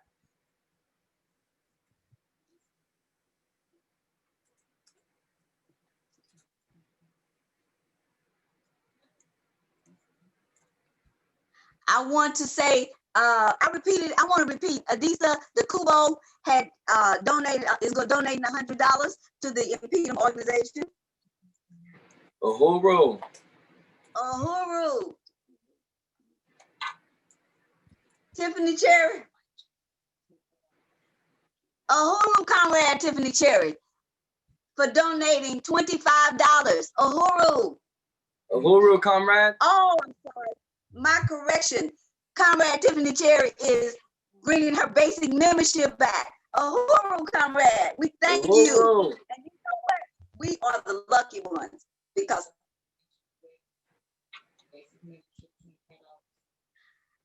we have Angela West basic membership for $25. This is two comrades, you know, that we really can use right here in St. Louis. Candace Shelton, one of Uzi's designers and one of our Impedum members, is doing a $50 donation. Comrade, St. Louis is showing out.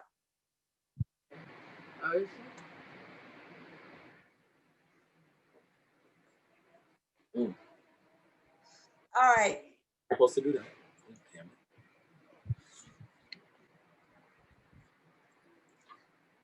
Okay, comrades, the total was from 10:50 a.m. So we got more coming in. It was at 10. Check my donation. Check my donation on the website. Let's make it real. We got 1133 plus 500. We got $1,633 in the account. So forth. Let's get it. You know Let's what, get comrades? it. We need to show out, and we are. We need you to go to impedum.org. Donate so we can count it and know that it's there.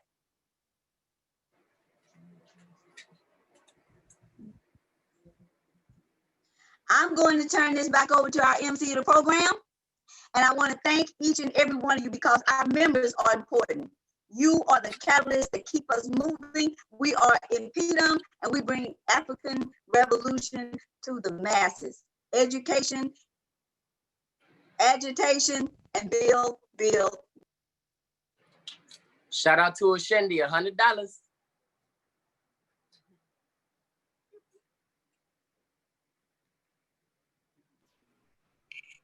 Uhuru.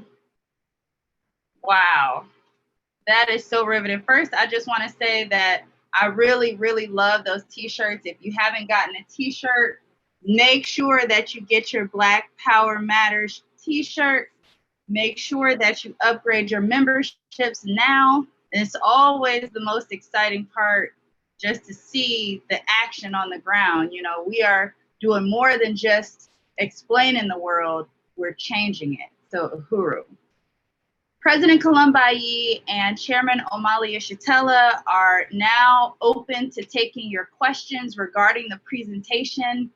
If you haven't already, now is the time to pose your questions in the comment section on Facebook, Zoom, and YouTube.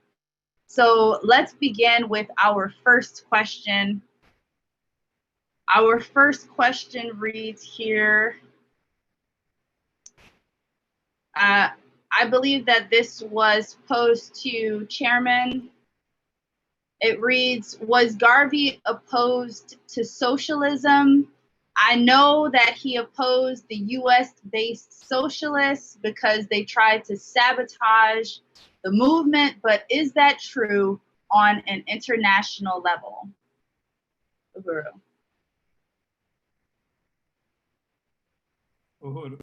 Uhuru, I'd like to say two things about that. One, excuse me, Garvey is reputed to have told some British excuse me, journalist that was close to a ruling class journal, when asked about the red, black, and green.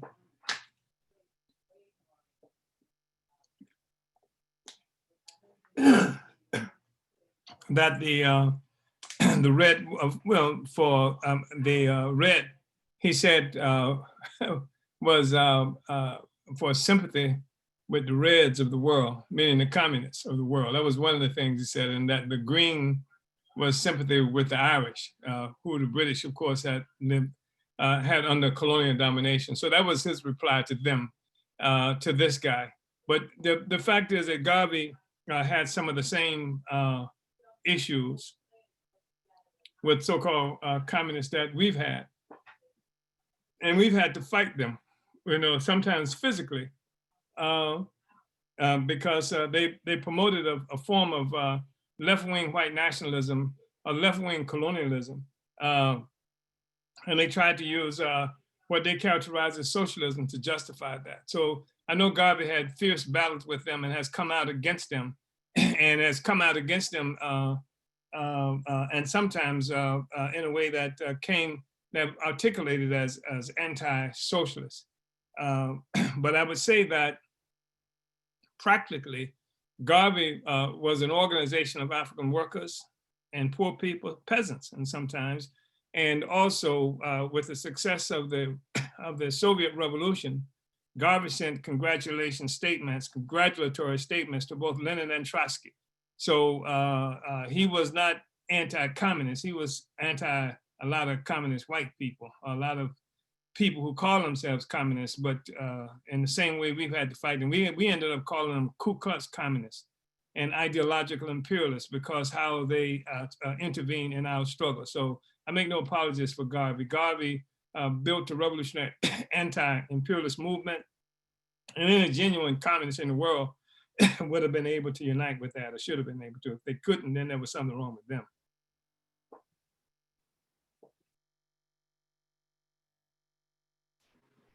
I might say that the founding of what came to be the Communist Party in the U.S.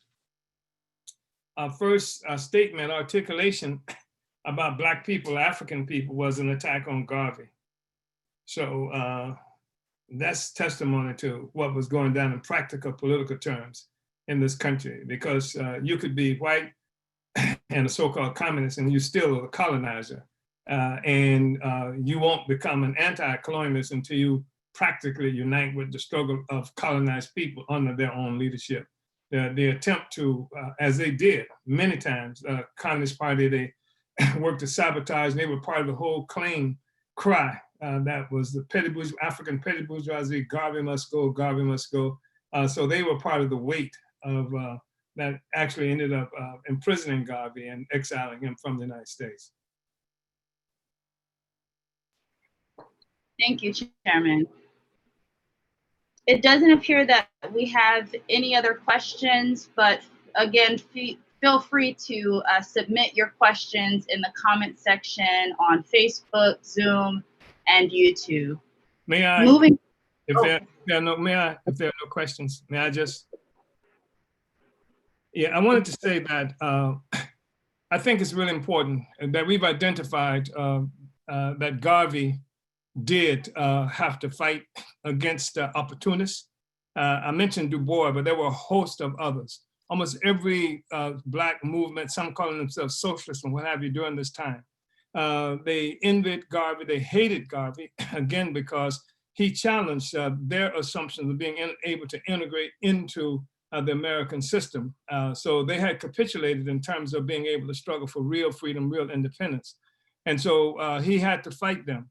And I'm saying that there are those tendencies that still exist inside this country today. I want to say that there were three basic tendencies that Garvey contended with. One was the so-called Black Belt South theory. This was put forth by the Communist Party, and it was something that there were different Black people, including Cyril Briggs, who became well regarded by some nationalists and some African conscientists, who had led an organization called the African Blood Brotherhood. And then you had the NAACP in the form of W.E.B. Du Bois. All of them fought against Garvey then. So you had the same tendencies that Garvey had to fight then, we're having to struggle again with these tendencies today. And all of them, because they have this relationship, they're tethered to the relationship with the U.S. government, U.S. imperialism.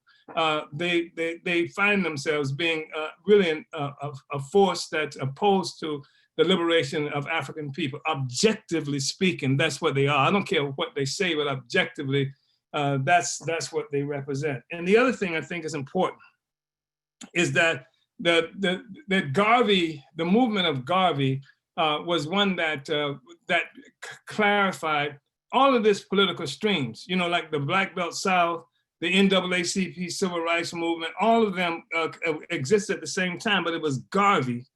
It was Garvey and African fundamentalism that really dominated the whole field, and everybody knew about Garvey all around the world. The whole Harlem Renaissance, everything was influenced by Marcus Garvey. And I think that's important to say, that this is not just some question where we just love Marcus Garvey, but we recognize that Garvey was involved in the same struggle that we're involved in today.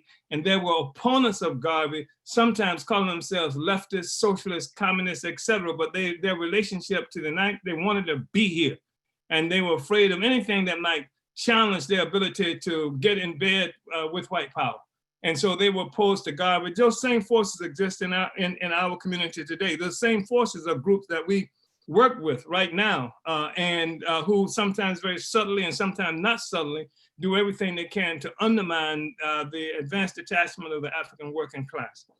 I think it's important also to say that one of the distinguishing things about Garvey then and them and the African People's Socialist Party and what NPDOM represents now is that Garvey intended to govern.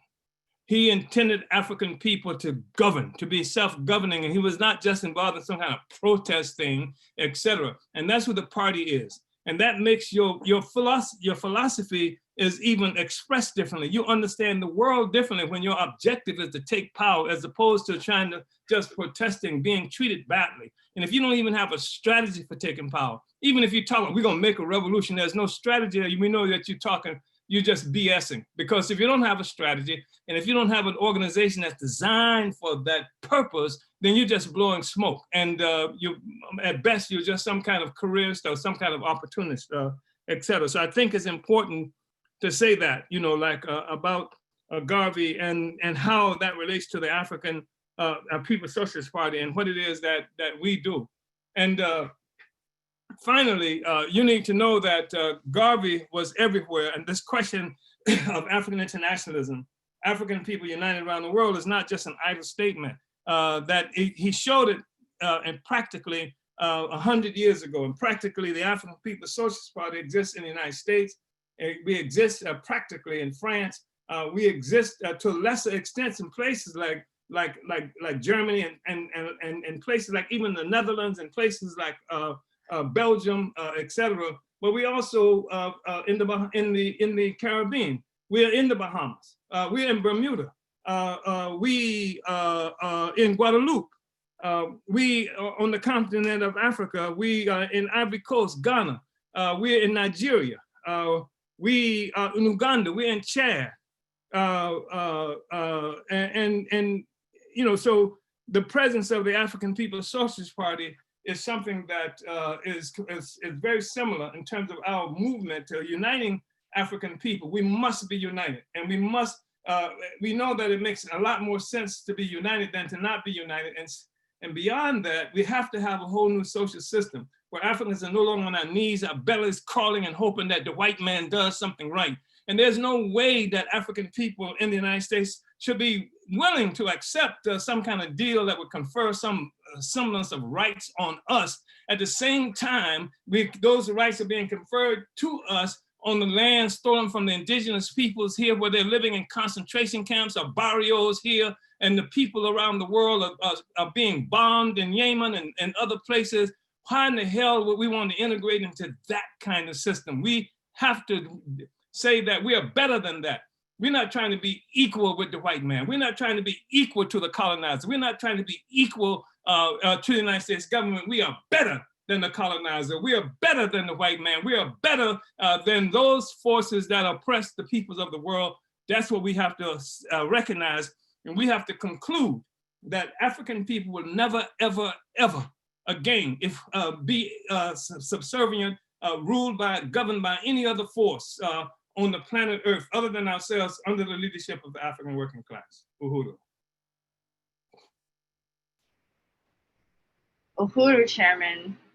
We have one last question, and this is posed from DC Ona Zanea Shatella, and the question reads to President Columbai. Can you say how other artists can get involved with Uzi Custom Apparels? Uhuru. Uhuru, great question. So if you are an artist or a model or graphic designer or you into sales, like all these different skills Uzi is looking for, and you can go to epidum.org, our Facebook page, and you can leave us an email, and me or my Fofi or somebody from the Uzi committee will get in contact with you and bring you on board. So it's some paperwork that you have to, sign to get to be part of Uzi, and then we go from there. And so we'll be very excited, and we want to encourage people that have these different skills to join Uzi. You don't have to be a member of EPDM to be a volunteer. We have a process called the NTU that came out of the Office of Deputy Chair that we use with Uzi, where we recruit volunteers to be able to do some of the work of Uzi. So we are always looking for new people in various different places to join the Uzi team.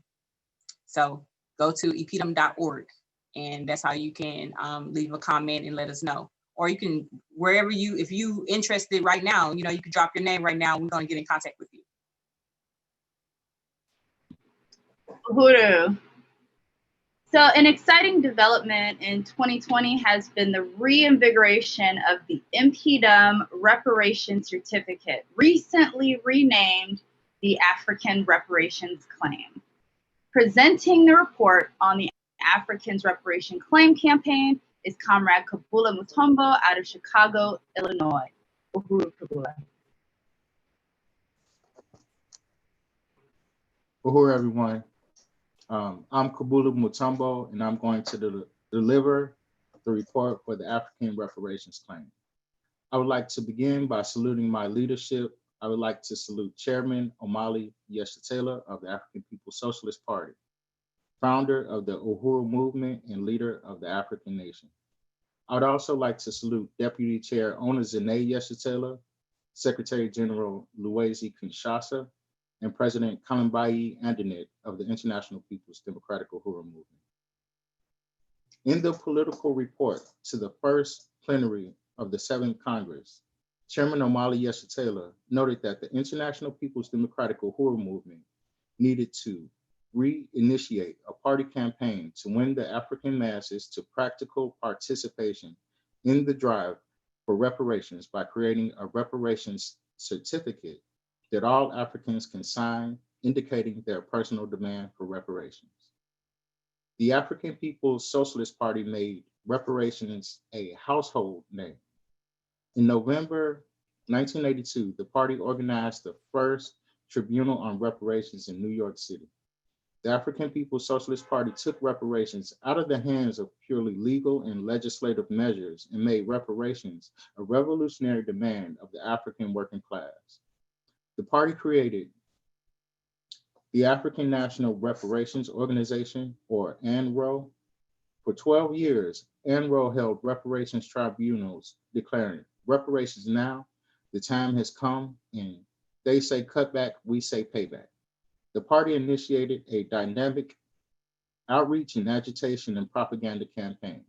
Alongside the tribunals, the party published books and also initiated a scorched earth campaign.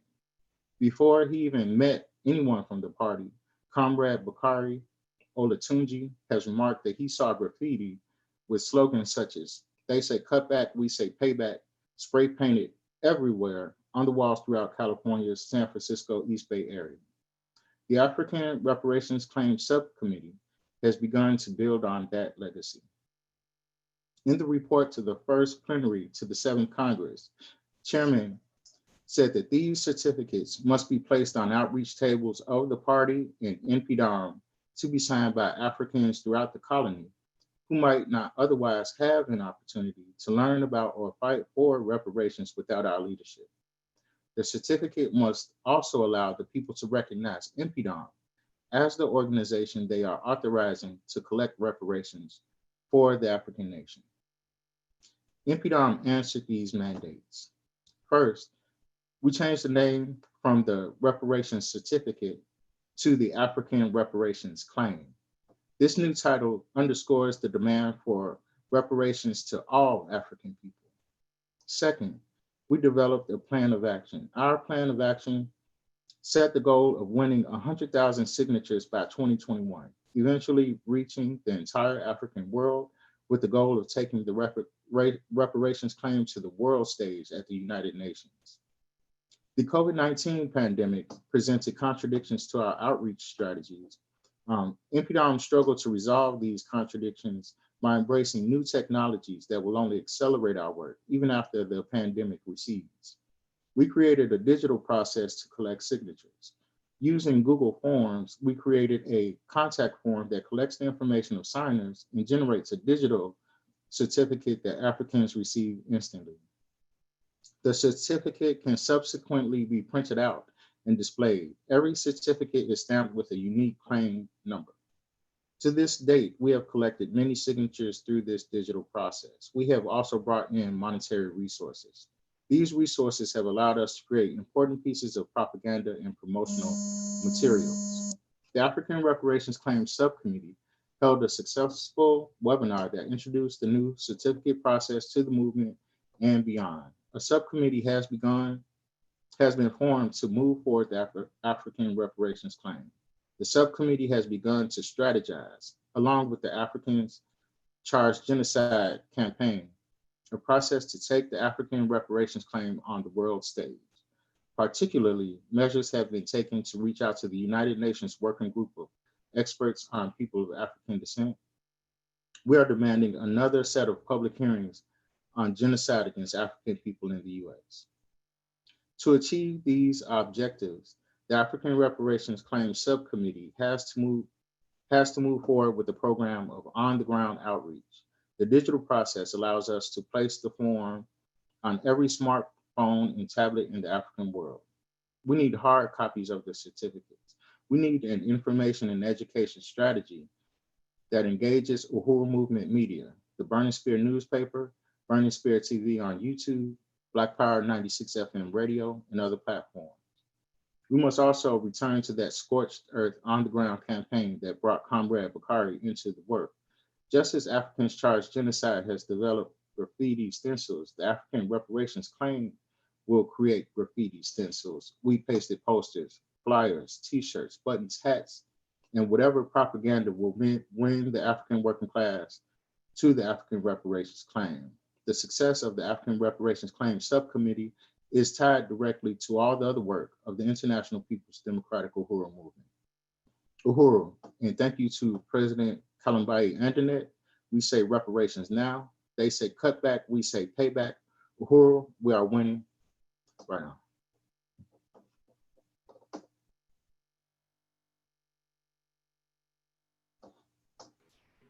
Uhuru. So reparations and the Africans Charged Genocide campaign go hand in hand, or fist in fist, because we know that the correct answer to the charge of genocide is reparations to African people. I'm very proud to introduce the chair of the Africans Charged Genocide campaign, Comrade Maximella Odom from San Diego, California.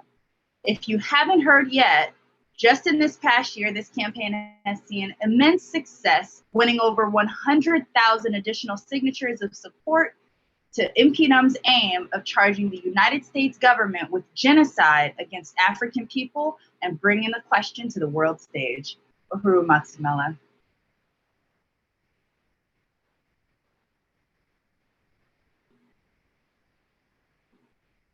Uhuru. I don't know why is this so blurry. Uhuru, everybody.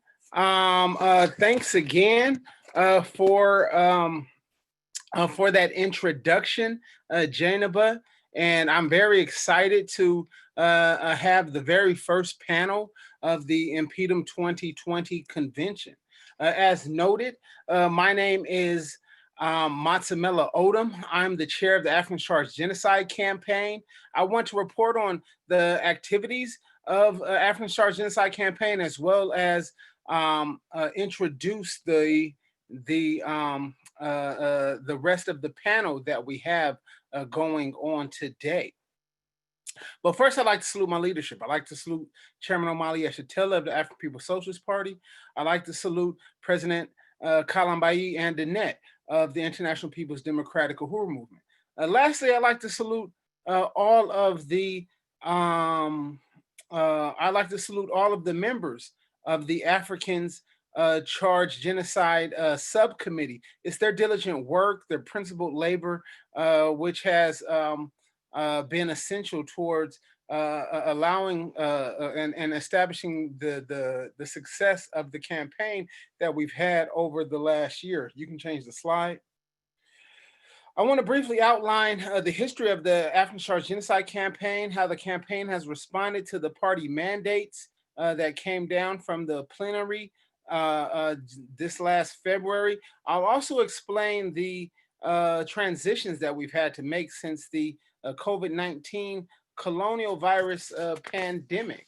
As well, I'll explain the international and the international and also local organizing strategy that has been that we've used moving forward that involve developing local working groups and an adaptive information and education strategy. You can change the slide.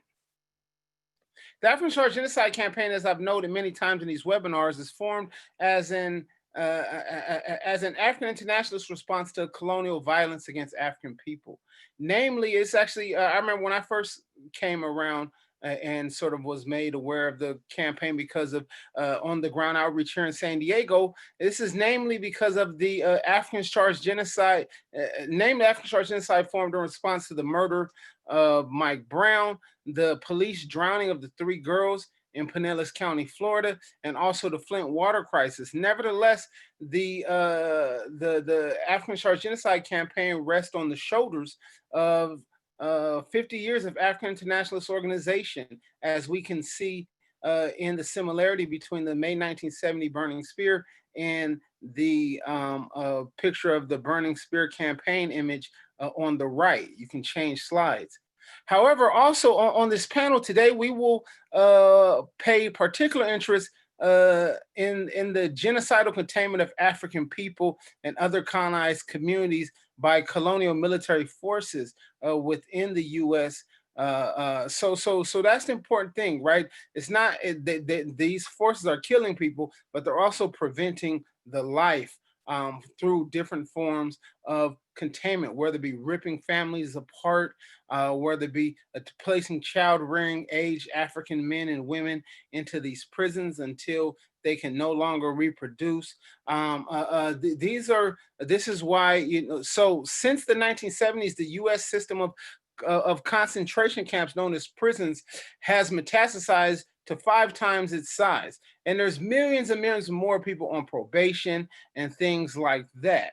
There are over 2 million people in U.S. prisons today. Half of these are Africans. In California, where there's over 200,000 people in prisons and jails, about 80% of them are African and Mexican. The African Charged Genocide Campaign stands on the organizational legacy of the Uhuru movement organizations, from the campaigns to free Chairman Omali Yeshitela, then called Joseph Waller, Connie Tucker, Desi Woods, to the formation of the African National Prison Organization, African National Reparations Organization, what was originally called the National People's Democratic Uhuru Movement. Excuse me. They all used regional and international strategies as well as local strategies of building working groups as the foundation for international struggle. You can change the slide. The mandates, so at the first plenary, Chairman Omali Yeshitela delivered some mandates 6 months ago. Africans charged genocide, embraced them, and responded to them. The first is the building of economic self-determination. The second is the distribution of the Burning Spear, and we see a lot more African charged genocide articles coming out of the Burning Spear, as well as the Burning Spear study groups. As Chairman Omali Yeshitela noted, lastly, African charged genocide offers another means by which to bring countless Africans into greater national consciousness and political awareness.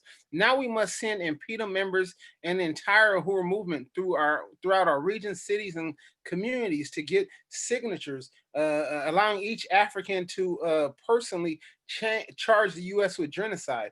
And like, I'm happy to say that in the last year, Impedum has added over 103,000 signatures to the petition. Now, undoubtedly, there was clearly a jump following the death of George Floyd, the murder of George Floyd.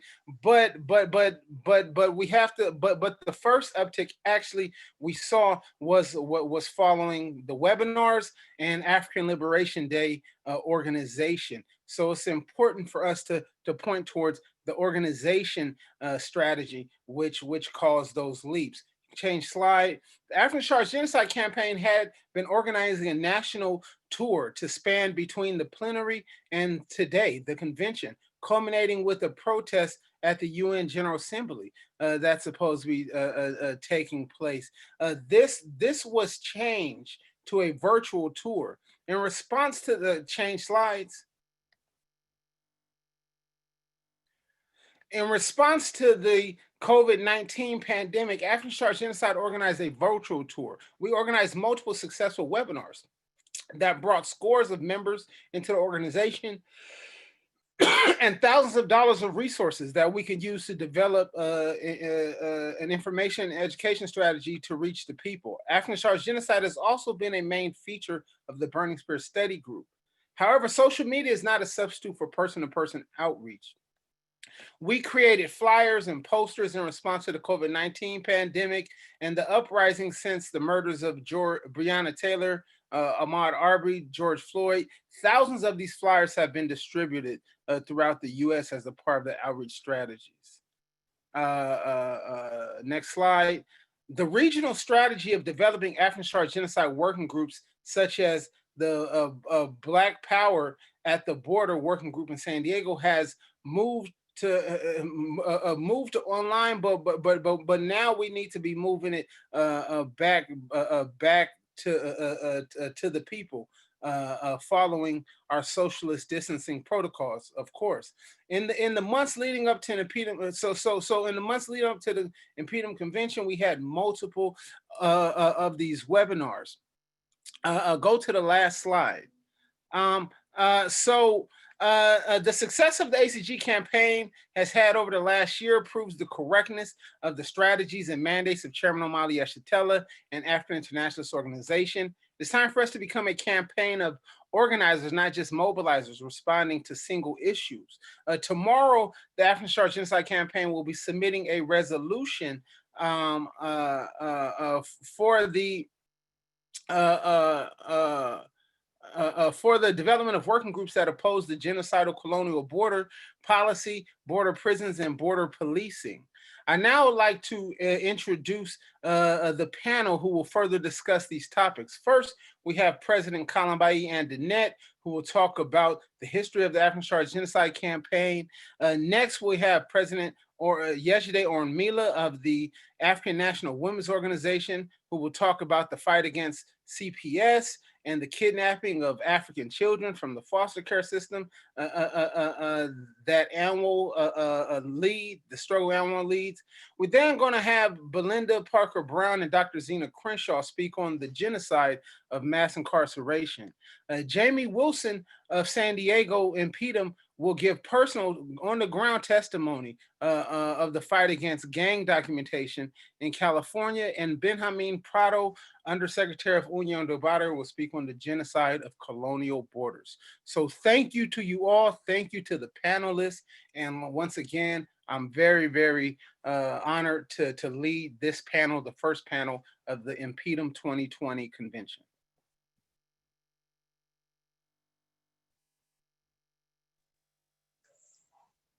Uhuru. Uhuru. So President Kalambai, let us know a little bit about African Star genocide, where it came from. Uhuru, comrade. I just really want to appreciate this panel and salute your leadership with taking African short genocide where we were able to push it. And so African short genocide, the campaign came from Chairman Omali Yeshitela, the African People's Socialist Party. Shortly after Mike Brown was murdered, Chairman laid out this campaign, African short genocide, and really helped us to understand, that the word genocide had to be a household word. And, like myself and so many other Africans were like, genocide, okay. Only time we heard this word in school is when it was used for the so-called Jewish people. And we took the campaign and looked at the word that they described and used as genocide and studied it to understand it. And it was very easy for us to be like, okay, we got to take this to the hood. We got to take this to all colonized people. And so, that's what we did. We took this word, African short genocide, with that document. We had a online petition way for people to sign and a way to go into the community and have it signed right there on the grounds. And so it was a lot of groundwork, where we took this campaign and had people sign the African short genocide petition. We had the encampment tour, and Chairman called and said, got an idea about, the United Nations will be traveling and to hear testimony. And so then we had to do a lot of homework, because even though the United Nations, the experts of the African Descent Working Group was going to be traveling to various different cities to get testimony on the conditions of African descents in America, the class didn't know about this. And so it was the organization, it was the party that intervened and said Impedum had to go. And so we started organizing to say, like, how we were going to take a group of people, and we wanted to do something bold. We wanted to do something to get everybody attention. And so, Chairman laid out this brilliant strategy, and I'm like, oh, we can do it, And so we got a van, and we organized, and we took people with us on various different parts of the encampment tour. Myself and Chimaranga, the southern region rep, Kobina, on the first leg in Huntsville, Alabama. In Mississippi, I believe that they went and they slept in tents, and we all had the same testimony. Myself and comrades from the Midwest and comrades from the northern region, they met up with us. And so we went to Chicago, and I just want to say that it was cold, very, very cold, but it was so powerful.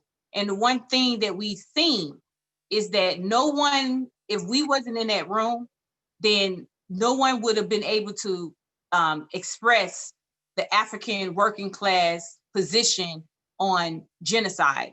It was a whole bunch of opportunists that, talked about different conditions that we face to get some handouts, but no one wanted to call it what it was, and that's genocide.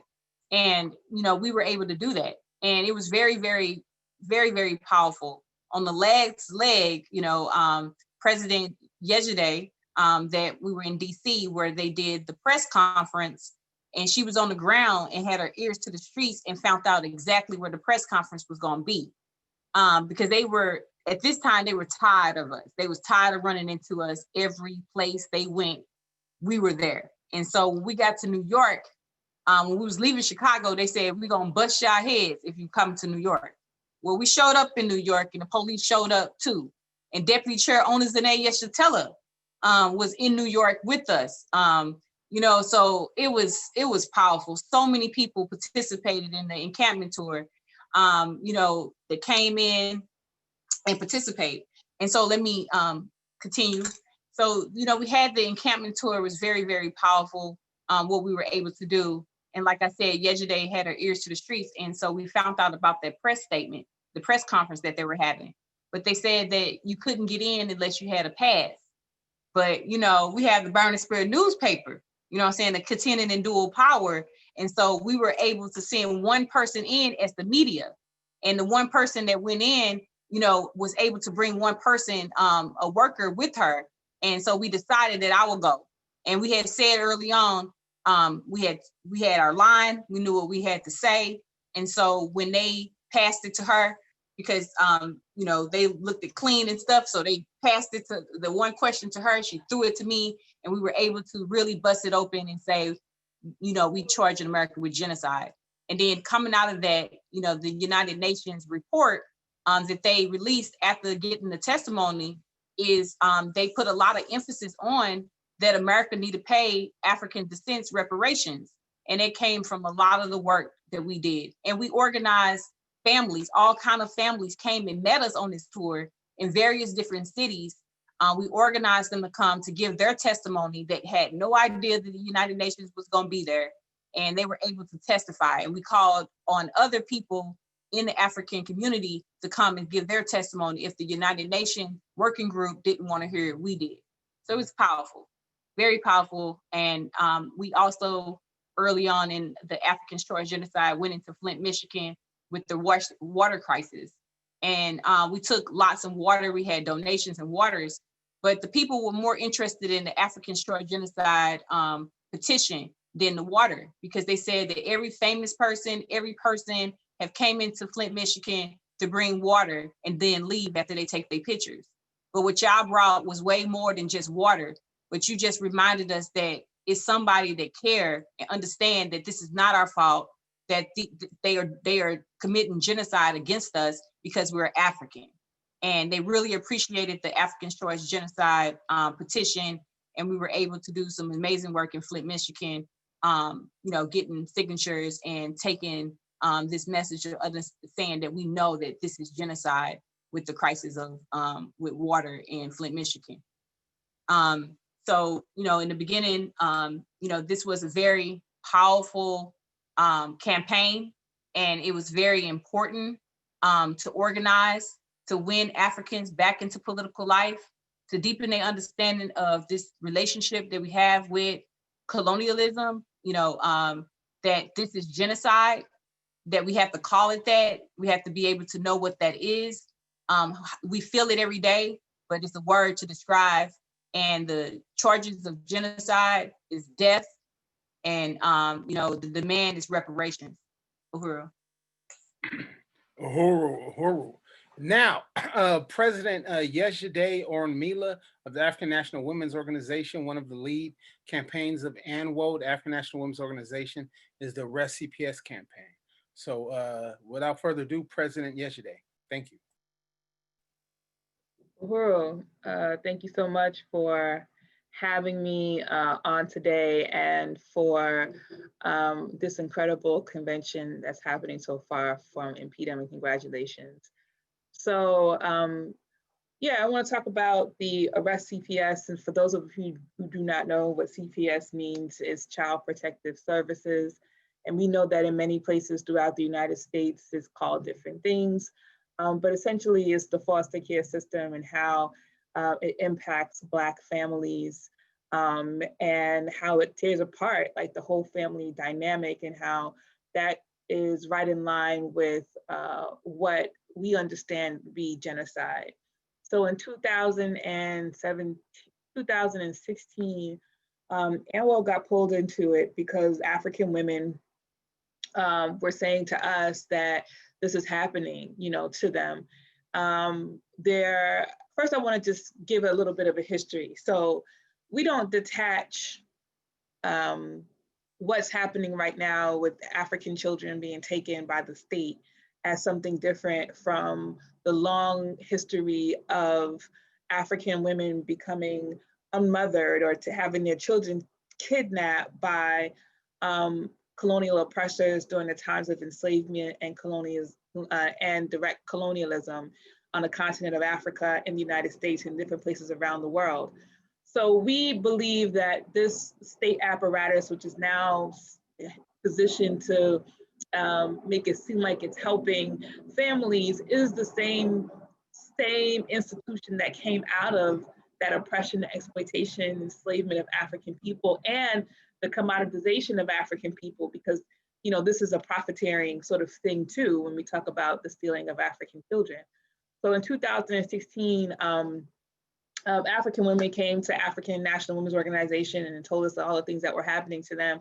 Incredible stories of children, houses being busted into like they're being raided, children scattering, trying to get away from the police, parents trying to figure out what next, people, meeting someone on their front porch because they heard the person's there from the child foster care system saying they had a report on that mother, and having their children being taken out of their arms before they can get the key in the door and given a letter saying this is what you got to do to dispute, and people being taken off guard. And that's just the first part of the assault. The second part of the assault is the long legal implications, the medical exams, the mental health examinations, the scrutiny by the state that happens to African mothers. And this thing happens in a very deep and profound way. So unlike, the way that African mothers would have felt from the time when their child was being taken from them during the times of enslavement, these women are completely taken off guard, completely taken off angry, and really just struggling for a sense. And in some cases, they are driven to madness because everything that they have ever done has been, the ones that have come to us have been to take care of their children. And you would see that these mothers have these huge booklets of papers and court appointments and so many things that document their history with the state. And with all of that, all of those documentation, all of the proof that they are a good mother, all of the things that would say that they are just in a situation that may require, some furniture, or in some cases, not all, because that, the state doesn't need very much evidence to take a child out of your house. But in cases where there are some things that are needed in the home, like, maybe some furniture, maybe a little bit more food, the state doesn't move in to help these mothers rectify that situation. Instead, they put them through this whole long rectification process that maybe will result in your child coming back to you. And in some cases, that's not the case. And parents lose their parental rights. And we often, when we talk about this in this way, people are like, oh man, that's happening. But in reality, in our community, sometimes people don't know what to do because they care so much about the children, and they don't want a child to be harmed, that they see that the state apparatus, the foster care system, is the direct place for them to go. And so for us, the Arrest CPS campaign was meant to do a few things, right? Like, it's meant to expose the fact that this is a continuation of colonial domination, and that African people will not ever see freedom of this system until we get free. And to make that political statement and arm these mothers to really make that claim as well. But the second part of it, which we have to continue to develop and continue to make manifest, is the part where we are defending these mothers, because the state has this entire body of legal team and money and all of these things that will frustrate parents to no end, frustrate them to the point where, even if they believe that they are innocent of the charges or accusations that the state is putting on them, they may be frustrated to the process where they can't get their child back and they become demoralized. And so our responsibility in the African National Women's Organization is to build an apparatus that will help mothers and support them through this process, allow them to build, a legal defense initiative that will assume the responsibility of ensuring and fighting, assume the responsibility of fighting for these mothers, but also to do it in a way that is anti-colonial. In some cases where we do find lawyers, they've been in the justice system for so long that they tell the mothers to put your head down, do everything the state says, this is how you're gonna get your babies back. Some cases that works, some cases that doesn't. But we have to be able to challenge this vile and parasitic system that takes our children and commodifies that. So in some cases, our children are also used against us within our own family unit, right? Like we have parents children who may go to an aunt or an uncle, and then the aunt or uncle may not be the very best person and only want the child to stay there because they get money from the state because of that. And so that becomes a wedge within the family because it becomes an economic question, right? And then we have people who may not be related to you or have these children and accumulate lots and lots of children because it's the economic thing. And this is within the African community and outside of the African community. And so we see that our community is being used as a way, as this piece, this economic question, our children are being used to draw the family apart. And so like, this is a huge, huge thing that not only happens in the United States, and it happens in Europe. A lot of our campaigns in the early times that we had the campaign was in England, in Sweden, in different places. This is the same sort of strategy that the state uses in order to take their children. And in some cases, it's an easier, cheaper way, particularly in Europe, to get an African child from Somalia or from Nigeria, to take it from the mother who's just there, who is Somalia, Nigeria. They don't got to go to Africa. They don't got to go through all these things. They can just get it from the state, get that child from the state there as well. So again, this is something that needs to be a part of this whole question of genocide, because I don't know which point in the genocide, I believe the genocide document that was originally put forward, that taking children from one group and assigning them to someone else is a way to break down that whole sense of community and that whole sense of, not even a sense, but actually breaking down the community, actually breaking down demoralizing parents so that they have nothing else to do. They can't fight for Black power, they can't fight for liberation, because the thing that's in front of them is how do they get their kids back. And so the African Revolution have to be able to help parents through this, but also build a legion of African people who will also push us toward that final conclusion, which is to make the African Revolution. Like, we have to be able to free ourselves from this, or else we're going to continue to deal with the state, the foster care system, and all these things that are not restoring families, but breaking them apart. So that's the work of the African National Women's Organization, and we'll continue to do that. Uhuru, thanks for that. Next up, we're going to have Belinda Parker Brown and also Dr. Zena Crenshaw from Louisiana United International. I'm so happy to have you all on as guests. Thank you. Thank you, Uhuru, my brother. And congratulations to this dynamic conference with the NPNM. You know, I'm just overwhelmed with the empowerment that I'm receiving from this conference. But I want to get right to, there have been some just phenomenal points made, but I want to make the point with, you know, so that we can drive home the mass incarceration. I don't know if I'm on the screen or not. I hope so. But the mass incarceration, especially here in the state of Louisiana, you know, we have been known that having more people incarcerated per capita than anywhere else in the world. Now, you know, it's just outrageous about the fact that we have the COVID-19 inside of our prison population. So, you know, it's not just that they want to kill the people, it's about making them slaves.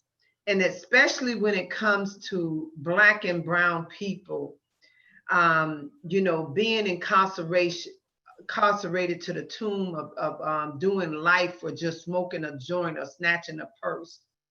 You know, so people are suffering, and lives and families are being destroyed in these God-forsaken hellhole jails and prisons across this country. So our focus here in Louisiana is serious. You know, I really believe that America is taking the position that is, you know, that it's better that these people die instead of releasing them. So I have Dr. Zena Crenshaw logo to give our presentation so that we can break it down, because it was something that Chairman O'Malley said early. We have to have a plan on how we're going to win and defeat this type of genocide that's taking place, especially when it comes to Black people. Thank you. Thank you, Ms. Belinda Uhuru. Yes, this virulent myth that mass incarceration with regard to Blacks, that it reflects being tough on crime and legitimate crime fighting and the so-called propensity of Blacks to commit crime. But actually, when you look at the Black community, mass incarceration reflects a weaponization of America's legal system. This and as was being mentioned, it's a weaponization of CPS. That's another aspect of the weaponization of the legal system against Black people. But with regard to the criminal justice system, it begins with a hyper surveillance of working class urban Black communities, and by that we mean an inordinate amount of police manpower is committed to patrolling these communities, but not to serve and protect its residents, but more to stop and detain, search, harass, intimidate, and arrest the people in those communities. Now, once this hyper surveillance escalates to an actual arrest, then Blacks are part of the criminal justice system and usually unable to get out of it without having to pay large amount of bail, fines, court costs, and getting forced into confessions by plea deals and going to trial and getting convicted, because you have these judges with the pro-prosecution judicial bias, you have prosecutorial misconduct and inadequate criminal defense, including inadequate case investigation. So, you know, unfortunately, there's not enough time today for us to detail the objective basis for concluding that America's law enforcement and criminal justice system are in fact weaponized against Blacks. But what is undisputed is that Blacks are a large part of America's forced labor pool. And you heard the estimates, we're approximately half of about 2.5 million people that are incarcerated. I've heard estimates as large as 1.5 million African Americans are incarcerated in the United States. They're called convicted criminals instead of slaves. So what we're getting to is that mass incarceration in America definitely reflects an intent to enslave. Now that intent more clearly morphs into an intent to commit genocide when we look at how our country is responding to the COVID-19 pandemic with regard to its incarcerated population. So if we can go back to that first slide that we had, this is the time we really need to see that. If you can put that first slide back up for us. Okay. On August 3rd, LUI submitted a 15-page chart of relevant risk factors and indicators to the UN Office on Genocide Prevention and the Responsibility to Protect. The submission makes the point of this rather wordy slide that you see that we're gonna break down, but we want you to see the big picture, you know, in the terms of what, you know, exactly was the point being made, communicated to the UN Office on Genocide Prevention. An important consideration is that we presented risk factors and indicators that are probative, meaning they help prove, but you know, they don't necessarily prove the requisite intent to kill harm, inflict, and impose that comes with genocide. You know, what is proven is in the eyes of the beholder, but we're confident that we're well on our way to actually proving the intent to commit genocide over and beyond the rather clear intent to enslave. Now, we all know that slavery is about owning people like chattel. And you know, most people is human nature is such that people are not inclined to groove on destroying what they own. So when we talk in terms of imprisonment as slavery, we are actually suggesting that there's not an intent to actually destroy the enslaved population, the 1.5 million people who are incarcerated. But as Ms. Belinda pointed out, what LUI is emphasizing that the clear intent is to destroy that population rather than release most of its members as part of a controlled evacuation. It's better that we die. And that is the point that LUI is really trying to drive home with regard to mass incarceration as it relates to African Americans. It's better that we die than be released. So if you can end that slide. And I just want to summarize what quickly in my last few minutes, the factors and indicators that we've identified in our 15-page report. It basically comes down to the fact that major media is lulling people into thinking, you know, that how this situation is being handled, how the COVID-19 pandemic is being handled with regard to our nation's jails and prisons, that's up to the court instead of our political system and public outcry. You know, instead of us being in the streets shouting to the governors and the Department of Justice, do your job.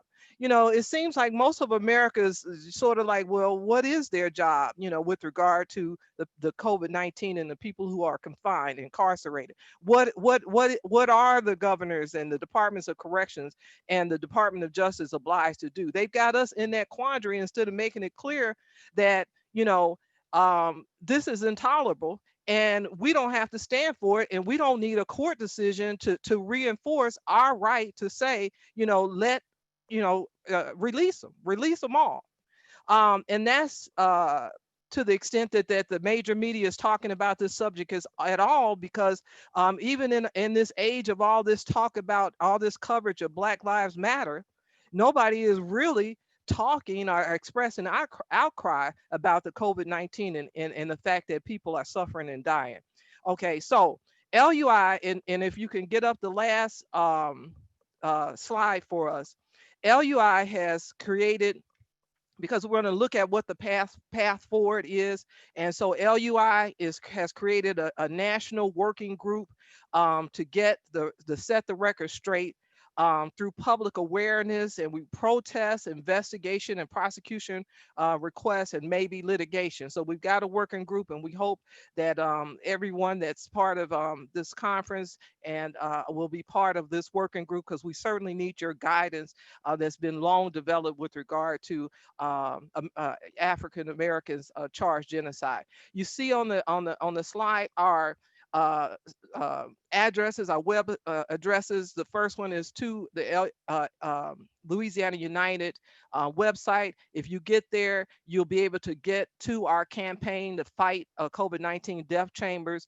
Very important is this companion website that we have, Enforce the eighth.com, because that's where we're going to document what's really happening inside of these prisons and jails, because that's part of the risk factors. We're just being told from the government, nobody's in there, and they're reporting the numbers, they're reporting what's happening. So it's very important that we document for ourselves what's happening inside of the carceral facilities.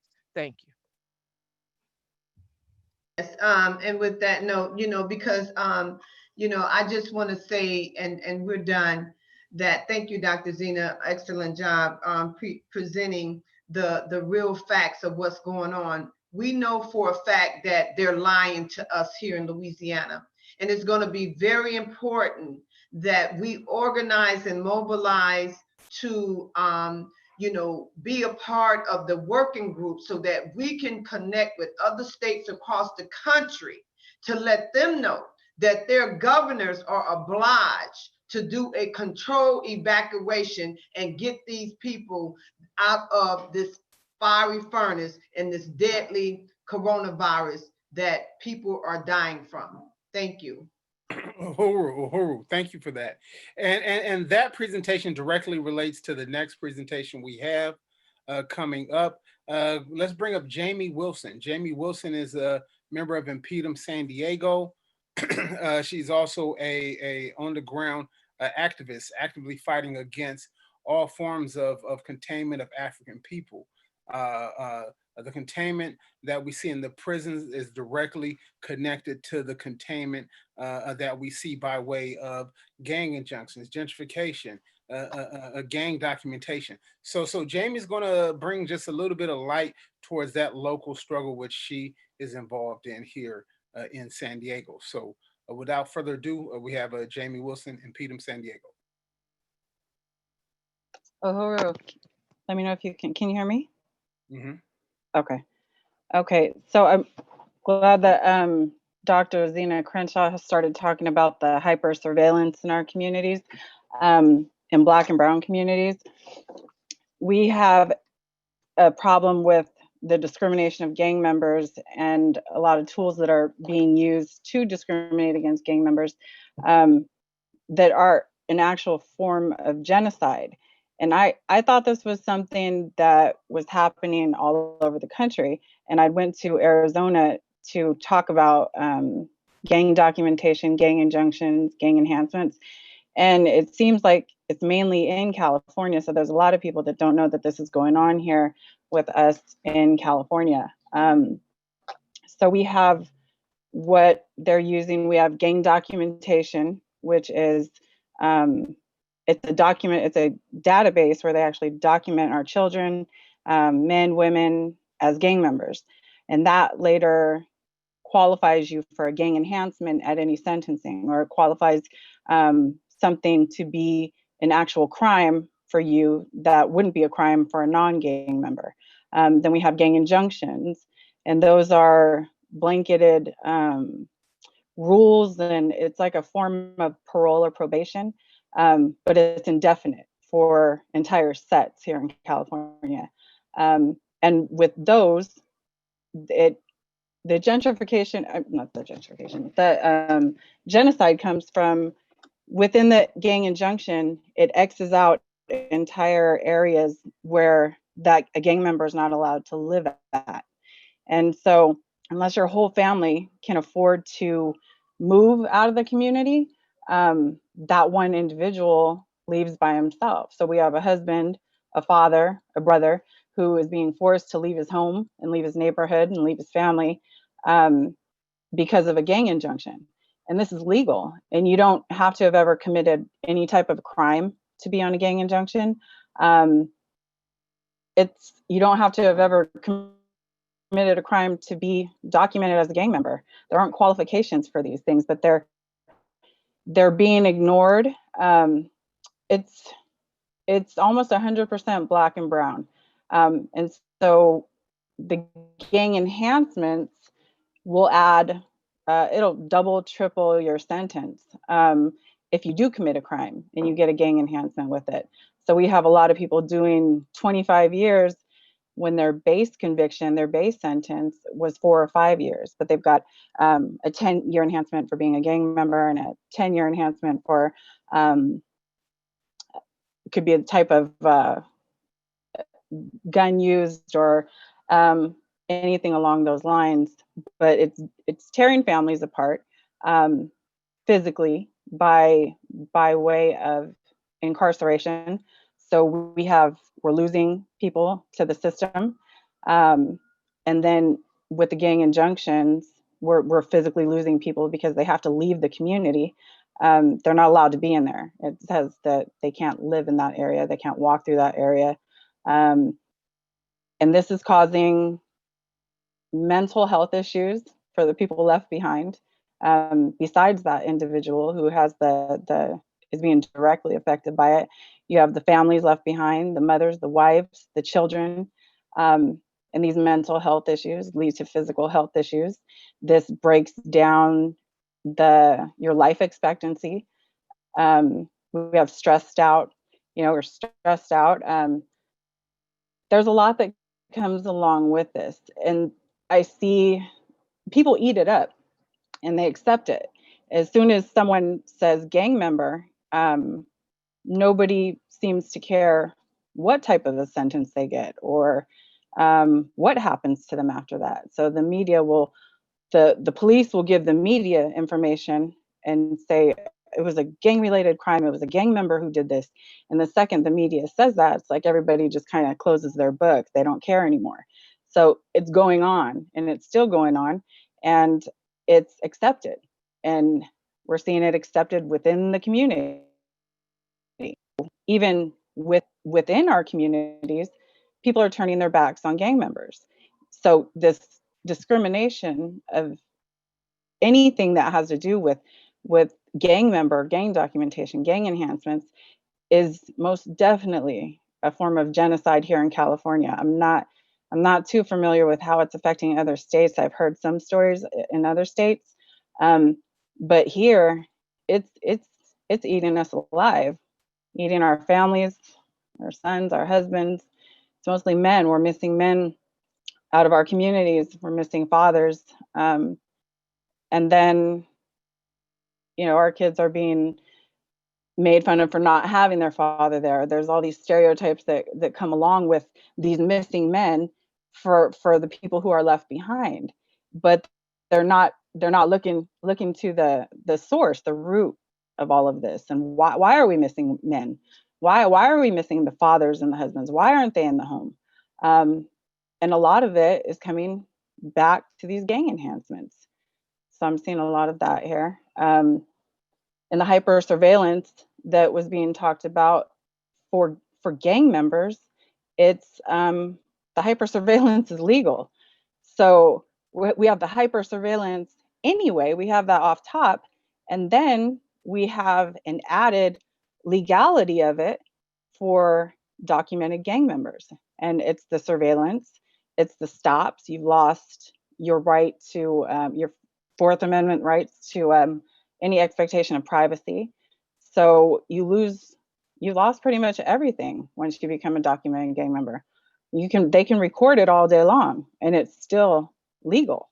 There's nothing, no crimes being committed by law enforcement as far as they've covered all their bases when it comes to a documented gang member and stripping them of their rights and then stripping our communities of them. Uhuru, thank you for that. And now, pulling up the rear end of this discussion, we have Comrade Benjamin Prado. Comrade Benjamin Prado is the Undersecretary of Union del Barrio. Uhuru Comrades, and I'm not sure if there's a way to enable the screen sharing on my end, but I did have a couple slides that I would like to illustrate because it's important from our perspective. No, well, first of all, number one, I want to really appreciate the opportunity to participate on this panel and salute, NPDM for this incredibly dynamic conversation around this question of genocide. And so, one of the things that, when I was asked to participate, discuss the question of how are colonial borders a form of genocide and what are the political ways forward. So I did want to share this presentation. We as Unión del Barrio identify that our struggle is one precisely to challenge the colonial borders, because we understand as Mexicano indigenous people is that we're indigenous to these lands, and that part of our history is a history of living on this continent without political borders. And in fact, there was more than 300 native civilizations, not only in the north, central, as well as south, what is known as America. And colonialism has a way of erasing things or appropriating things. In this case, our landmass, previously known as Abya Yala, in the southern part of the continent, and Anahuac in the northern part of the continent.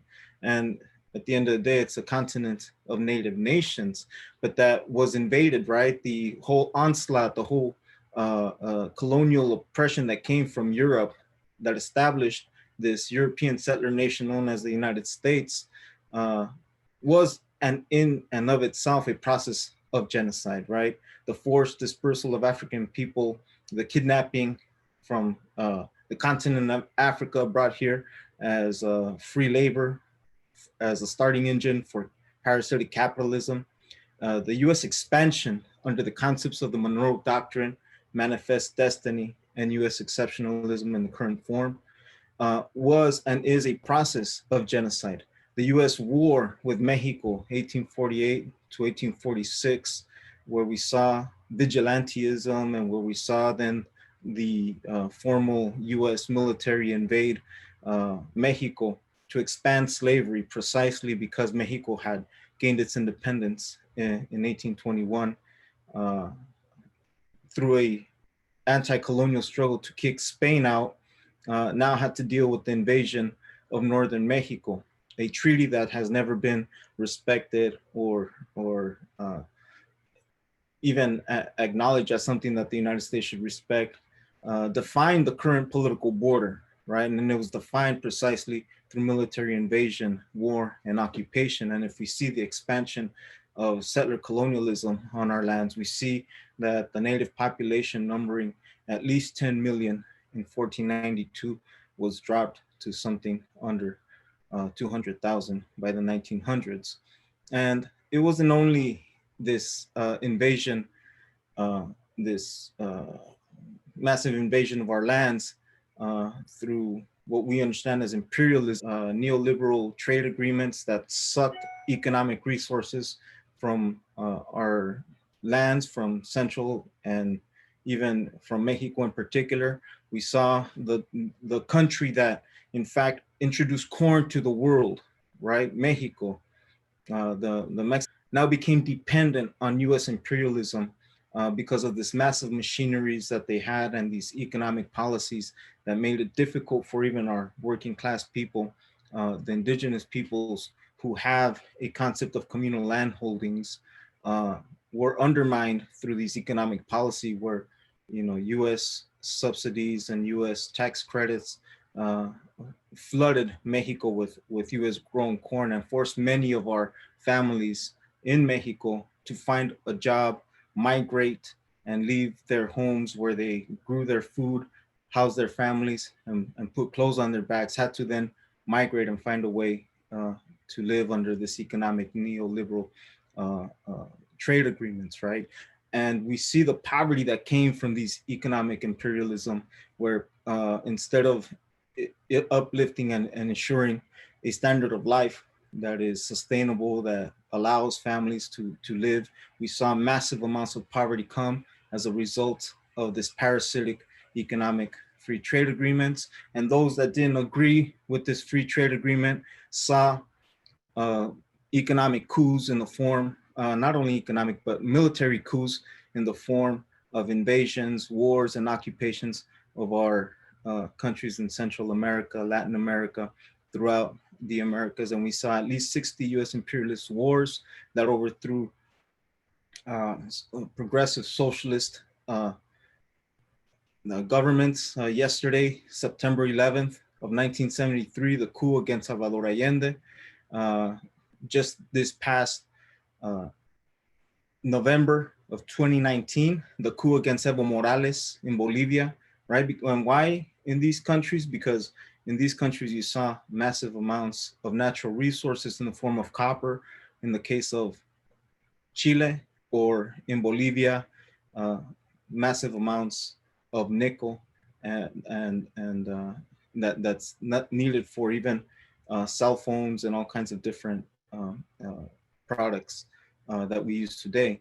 And so many people had to migrate as a result of these invasions, wars, and occupations. So we see this process of constant genocide against our people. The question of migration and the question of political borders.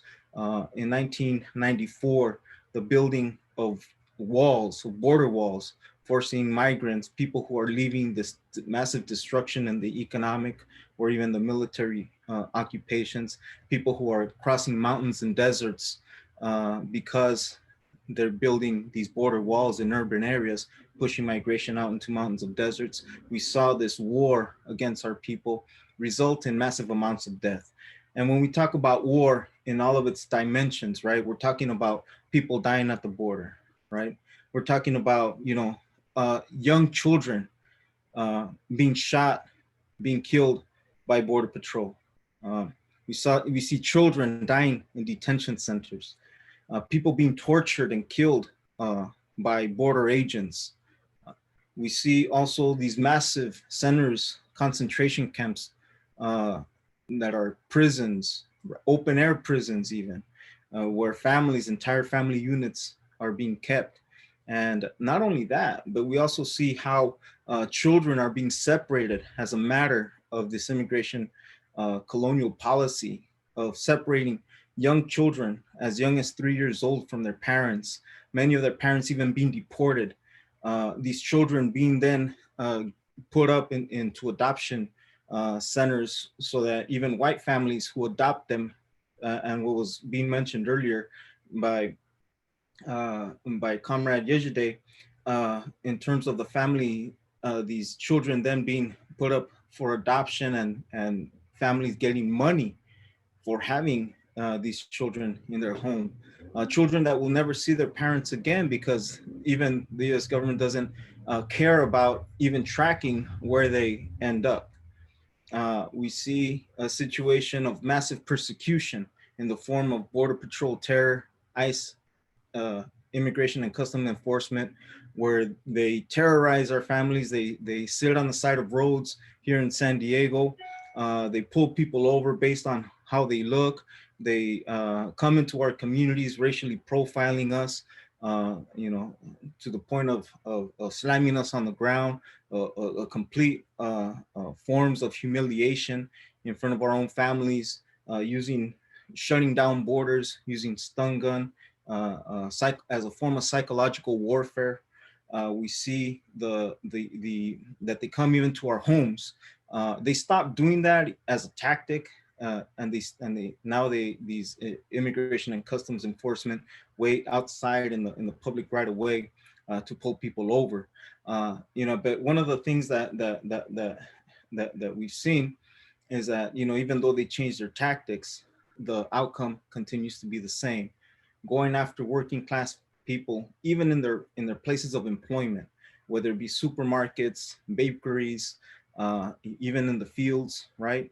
And they place people in these massive for-profit called detention centers. We call them, again, concentration camps, and we're held for ransom, thousands of dollars, just to even see a case go to court. The massive amounts of fees that families have to pay in order to even put their case before an immigration judge. And on top of that, we have even children, small children, as young as 9 years old, having to represent themselves in front of immigration court. And then we see the separation of family units. Under Obama, he was known as a deporter in chief. We see more than 3 million people, 3 million families separated as a matter of state policy, and what that represents to a family when a family unit is destroyed, when whether it be a worker, a breadwinner who no longer is in the home, that they have to, the family then has to find other resources and ways to survive. The family unit is being disintegrated again as a form of state policy, and it wasn't it wasn't new to Obama, but it accelerated and it expanded, it consolidated itself under Obama, and now we have it in the hands of this, of a much more aggressive white nationalist. And it is important to highlight that Obama was white nationalism in blackface, right? And today we see it in the form of the Trump administration, and you can see there more than 800,000 in last year that accelerated a form of detention and deportation. And so what we have in totality as part of this U.S. immigration policy is a form, is a continuation of a policy of genocide against indigenous people on our own land. And I think that it's really important that we unite with this struggle of the African People's Socialist Party, of International People's Democratic Uhuru Movement, to call and to identify the U.S. government as a policy of genocide against indigenous people, against African people. And just like we say, put the pigs on trial, we say, put the U.S. on trial for its crimes against humanity, against our indigenous people. And again, really want to appreciate the opportunity to present this question of border walls in this space. Uhuru. Uhuru, Uhuru, Uhuru. Now we have 5 minutes left. We have 5 minutes left for question and answer for this panel. So if the panelists would like to turn their cameras back on, come all back together, and we have 5 minutes for question and answer. So if there are any questions that have been submitted on Facebook, on YouTube. While we get the questions, Masamela, I just wanted to appreciate everybody on this panel. And it struck a nerve when I was listening to the mass imprisonment report from our comrades, and also our comrade Jamie, to say that, one of these tactics with gangs is something that they use right here in St. Louis, and they use it in a lot of different places where we see Africans where they are pushing gentrification, and how they can go in and gentrify an area is like here in St. Louis, they have a no knock, and it just, they just going into people's houses. And if a sister is on Section 8, and once they do this, then she lose her Section 8, or if you have a private owner and you're renting, then they know that they came and knocked in your house, even if they found nothing. Now you can't live there no more, and your kids can't live there no more. And so, and then the gang thing, and any kid, like once they stop them and go in their pockets and stuff and get their name, then they put them into their database as a gang member. And this is not only happening to little boys, but this is happening to, Black girls, African kids in general. Our African girls are not excluded from this at all. This is a tactic that they're using in areas where gentrification, they want to push the Africans out. This is another tactic to disperse us from living, because if we are all together, then an uprising can happen, where we started talking to each other and organizing, so disperse them, and then they want to come back into urban communities, like here in St. Louis. It's gentrification, and gentrification is genocide. You know what I'm saying? How they pushing gentrification in a lot of, not just here in the US, but South Africa, wherever African people are, we're seeing gentrification happening everywhere. And this is genocide, to push your people out where you have nowhere else to go. Like we just said, that it's like you feel demoralized. A whole community got pushed out of an area here in St. Louis for the NGA, a spy institution, to be put there. And one of the people that got pushed away, she died. She lived in her new home for like a week, and she died of a broken heart, because that's the only home that she had ever had in her family. And they used eminent domain to push her out. And then she died of stress and a broken heart. So this is gentrification. Gentrification has to be seen as genocide, to push a group of people out of their homes, Black and brown people. And so I just wanted to add that in this discussion. And I also was thinking, one of the things of genocide we know is self-hate. And, just being completely transparent, my mom told me, she said, I can't believe you're a revolutionary because you didn't even want a Black baby doll when you were little, And I thought to myself, like, why wouldn't I want to play with a Black baby doll? That's just, a lot of our kids experience that. I'm not unusual. You know what I'm saying? That is something that we all have experienced. And it's because I just wanted to be part of what society said was pretty, and what was being put in front of me that was beautiful, from the TV shows that my mom watched, from Young and the Restless. All I seen is blonde hair and blue eyes, and this is beautiful. So I identified that baby doll was beautiful because it was white, versus the one that was Black like me. Where when I see myself, it was always seen as somebody without power. And so, you know, the self-hate that African people, anytime an African can aim real good at each other at night, but always miss and drop the gun when it's a police, that's some real profound, deep psychological self-hate that's happening there. And so, you know, that's you know, again, you know, that's a part of that in this colonial school system that our kids go into at early ages. And this don't just happen before they go to school, like even from the hospitals and African women trying to, you know, have babies in their hospitals, where you always they find some reason why you high risk and have to go to a clinic where they use you as a guinea pig. And it's the most demoralizing, scary thing that you ever have to go through, where you should be having a child and it's supposed to be the happiest time of your life. It turned into a nightmare, just trying to have a baby. And then that baby, you know, grows up and have to go into these colonial schools and they find something to say, oh, you have this disability, you have this disability.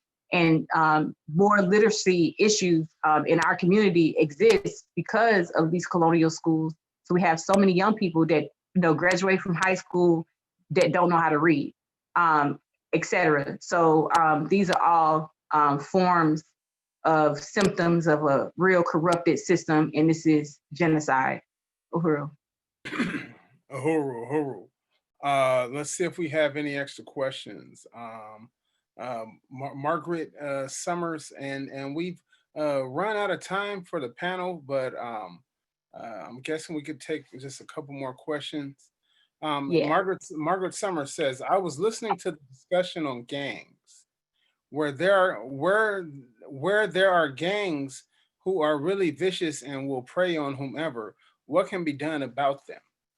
What can be done to protect our communities from gangs who really don't care about the well-being about their community? So I know Jamie's going to say something, but I've heard Jamie say this a lot of times, and I don't know if she always out me, but she says, you know, I know people that are gang members that are professors. I've heard her say that, and I'm like, you know, she don't know that. Well, I think that she might be talking about the real gang, you know, from the White House. Is that who she referring to? Right. Now, hopefully, or like one of the guys we had last night on one of his songs, he said, "The boys in blue, not the Crips, but the cops, right? The people that carry blocks and run people off the blocks."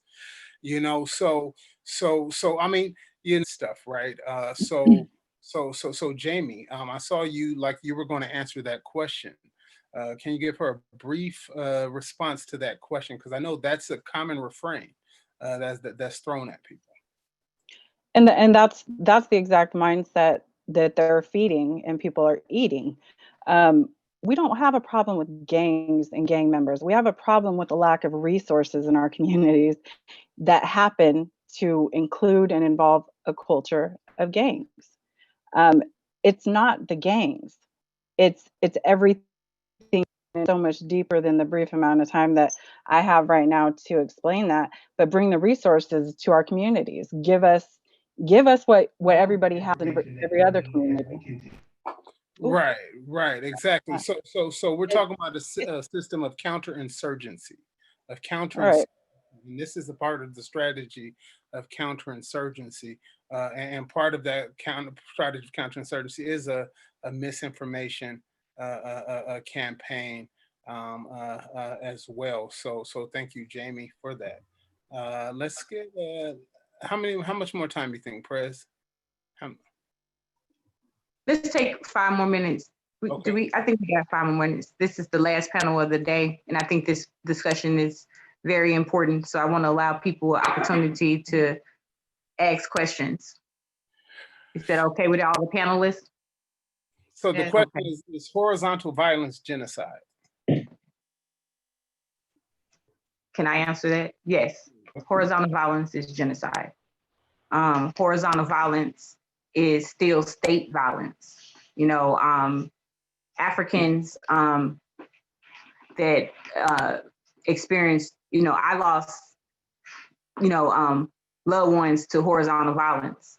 And the minute I met Chairman, I never had came to those conclusions, but I knew something was terribly wrong. But when I met Chairman on August 9th, after Mike Brown died, that's what really brought me to revolutionary conclusions, because I was an evangelist and I was a church person because I wanted to change my community, but I was limited on how that actually was going to happen. But when I heard colonialism, and I understood that the reason why my brothers sold dope was because it was no other economy for them to be able to put food and put a roof over my mom's head when my dad went to Vietnam and came back on drugs. And, you know, these conditions that's placed, everything that's in our community is placed there for a reason. And the things that's not in your community is not there because they don't want it there. And so when we say in all these things, and the reason why I had to say that that backdrop is because this is what creates the atmosphere for horizontal violence, you know, and that is genocide, you know, and that's state violence. So no matter who's pulling the trigger, it's still sanctioned by the state. And they treat it like that as well. I mean, they're not really trying to solve or change or stop Africans from killing each other. They're not invested in that. They put it on the news and they come after the fact. They don't usually lock nobody up because they don't care. And if they do, you know what I'm saying, it's just because, you know, they decided that, okay, well, you could go to jail now for this because we done for you, you know, we used you up and killed enough Africans, etc. Like, so like horizontal violence, horizontally violence is state violence. And just like I said, it's easy. Anytime it's easy for you to pull the trigger on someone that looked just like you, but then when the police show up, you forgot how to shoot. Like, I mean, just that along, like the psyche of that is crazy, because the police, we know, murder Africans. And it's a scary thing. All of us have felt that your heart beat real fast when the police get behind you. You know what I'm saying? Like you get scared, like you feel that in your chest. And so you got a gun, and now you ain't gonna use it on the people that use it on you. But we Pookie and Ray Ray, y'all all know how to shoot real well. Like this is it's genocide, and what it does to the whole entire family after your loved one get murdered. And I have seen it both sides. I have sat on it both sides. I have been the family that, you know that my loved one has murdered another African. You know what I'm saying? And you know, from mental illness, you know what I'm saying? And I have seen this on every angle of it. And this is because we are colonized people with no power to solve nothing. We have no courts to go to when we are confronted with drama in our community. You know what I'm saying? We have no power to solve these things at all. You know what I'm saying? And so all these things are created by a social system that is bent on our oppression. And so that's why we have to seize power. That's why we have to have a theory that really help us to be able to see the world as it is and not as we want it to be. And that informs our thought and our practice on how we see each other and how we relate to each other. Because the theory, Chairman says, when you don't have a theory, you borrow from somewhere else. So the hood is born from everywhere else. And that means that we would turn the trigger on each other, not understanding that this is genocide. You know what I'm saying? And we doing their work. They don't have to come to the hood and hang us no more. I don't know why people were afraid that the KKK was coming to somebody's hood to hang somebody, because they don't have to. You know, they have put enough and took away so much in our community that we would do it ourselves, because we don't, you know, because we are without a theory to help us understand how to solve the conditions in our own community.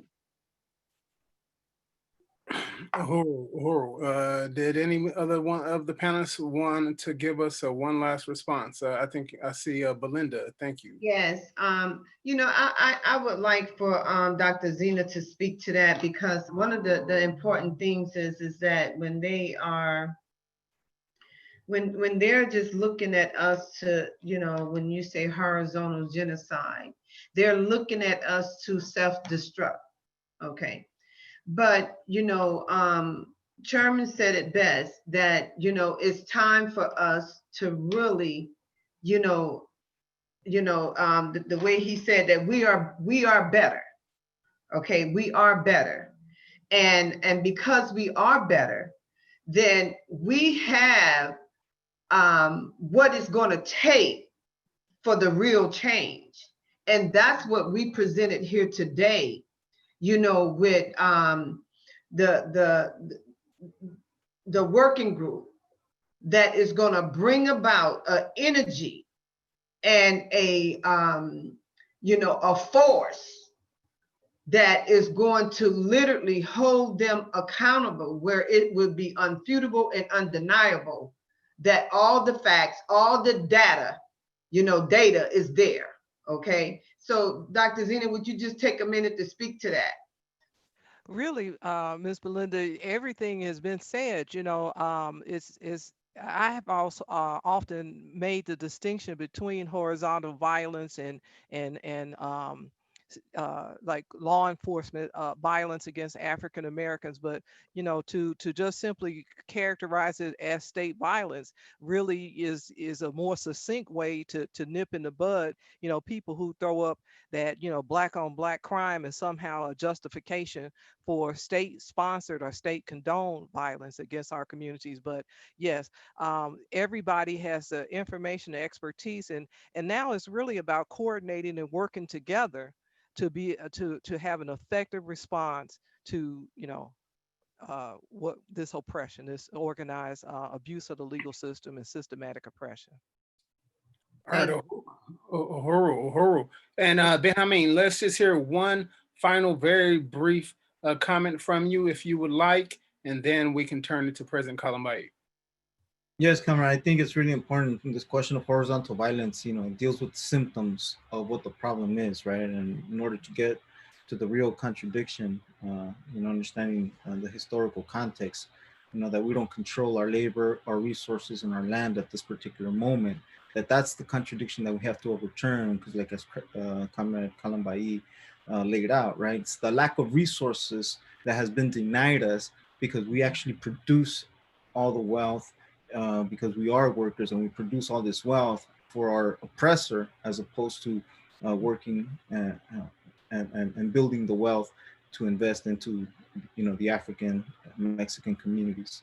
So I unite with that question of really overturning the central question of colonialism and having power over our own lives. And that's why I salute this gathering, because it's towards that end, right? Building power and building our capacity to feed, clothe, house ourselves, and create an existence of dignified life.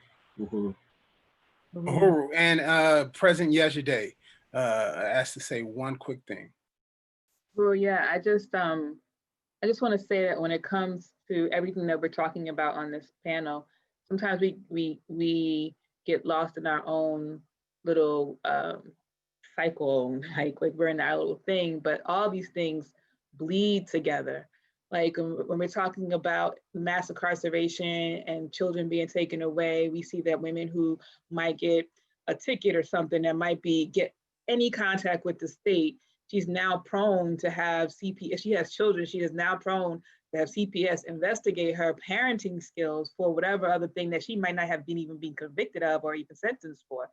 And then we also talk about horizontal violence, how people use the CPS system as something to attack another person in our community. And that also comes as a result of not being able to see our future beyond just this colonial misery that we're living in, and also seeing the financial gain that's associated with that. So there's all these things that we are talking about on this panel that constitute the very big thing called colonialism. And colonialism, and if we do not destroy colonialism, if we are not working to destroy it, if we're not talking about it, if we're not organizing around that, in addition to the work, as a part of the work that we are doing, then we are going to see this continue over and over and over and over again, like it has happened before, and it has happened before then, and it's because of the onset of colonialism and capitalist colonialism. So I just really appreciate everybody on this panel, and I really just want to destroy colonialism, and I'm really, open to working with everybody here to see how we can do that and how we can put that as the mainstay in our communities to help people understand that without destroying this beast, parasitic capitalism, domestic colonialism, all of that all of these things that we're right now fighting for is going to be something that our children are going to be fighting for as well. So let's end it, Uhuru. Uhuru. Now everybody go to impedum.org. You can get involved as a volunteer or as a member. So impedum.org/join. You can become involved as a volunteer and as a member. Also, go to africanschargedgenocide.org, sign the petition and sign up for the regular updates to the petition that we have coming out. So now I'd like to thank everyone for your time on this very, very dynamic panel. It's a great panel to kick off the rest of the convention. Let me pass it to Comrade Janeba Lumumba Phillips.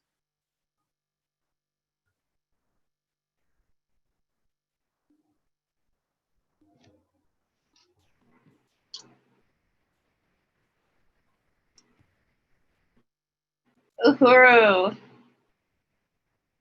can you see me? No, for some reason it's all dark. Here, let me try again.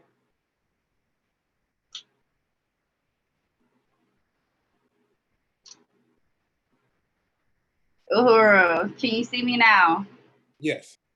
Uhuru, what an excellent, comprehensive presentation. You know, I really just have to salute Chairman Omali Yeshitela for delivering the theory of African internationalism and for reminding everyone to tackle the root of the problem, which is colonialism. It's not racism. We are the advanced detachment, and it clearly shows when we have discussions like these where we no longer have to cut off a branch, but we can really dig in and get to the root of all of the problems, whether it be issues with the police state, the colonial education system. No longer are we fighting what is called systematic racism or the ideas in white people's heads.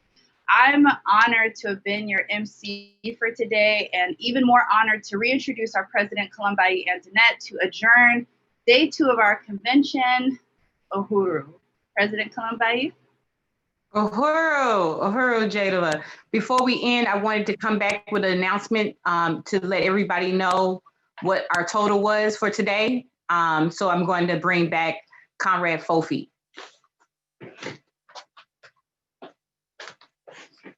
Uhuru, comrades. Uhuru, and our goal was $10,000. Our total was $9,540. And I want to say thank you, but we will make that goal. Uhuru. Uhuru. Fist up. Fight back. Fist up. Fight back. That is how we fight for it. Uhuru. I just want to salute you because we could not make that goal without you. So we just appreciate our members. Continue to send it, continue to let your friends know to join in PDOM, family, etc., and make your donations. I just really want to express my deepest appreciation to everybody that stayed here the entire day on Zoom. This is new for all of us, this whole thing that's going on right now. We used to being in a room together, and now we on Zoom together. But I just really want to salute you for participating in the 2020 convention and to hear the president's report. We heard keynote speaker, the leader of the African nation, the Chairman Omali Yeshitela, that we have just talked about African internationalists in this panel of African Shores genocide, where it used to be, to me, the most heaviest thing to talk about. But now when we understand exactly the core of the contradiction, it makes it way much easier to face because we have a plan, we have a to what end, and we know we have to seize power.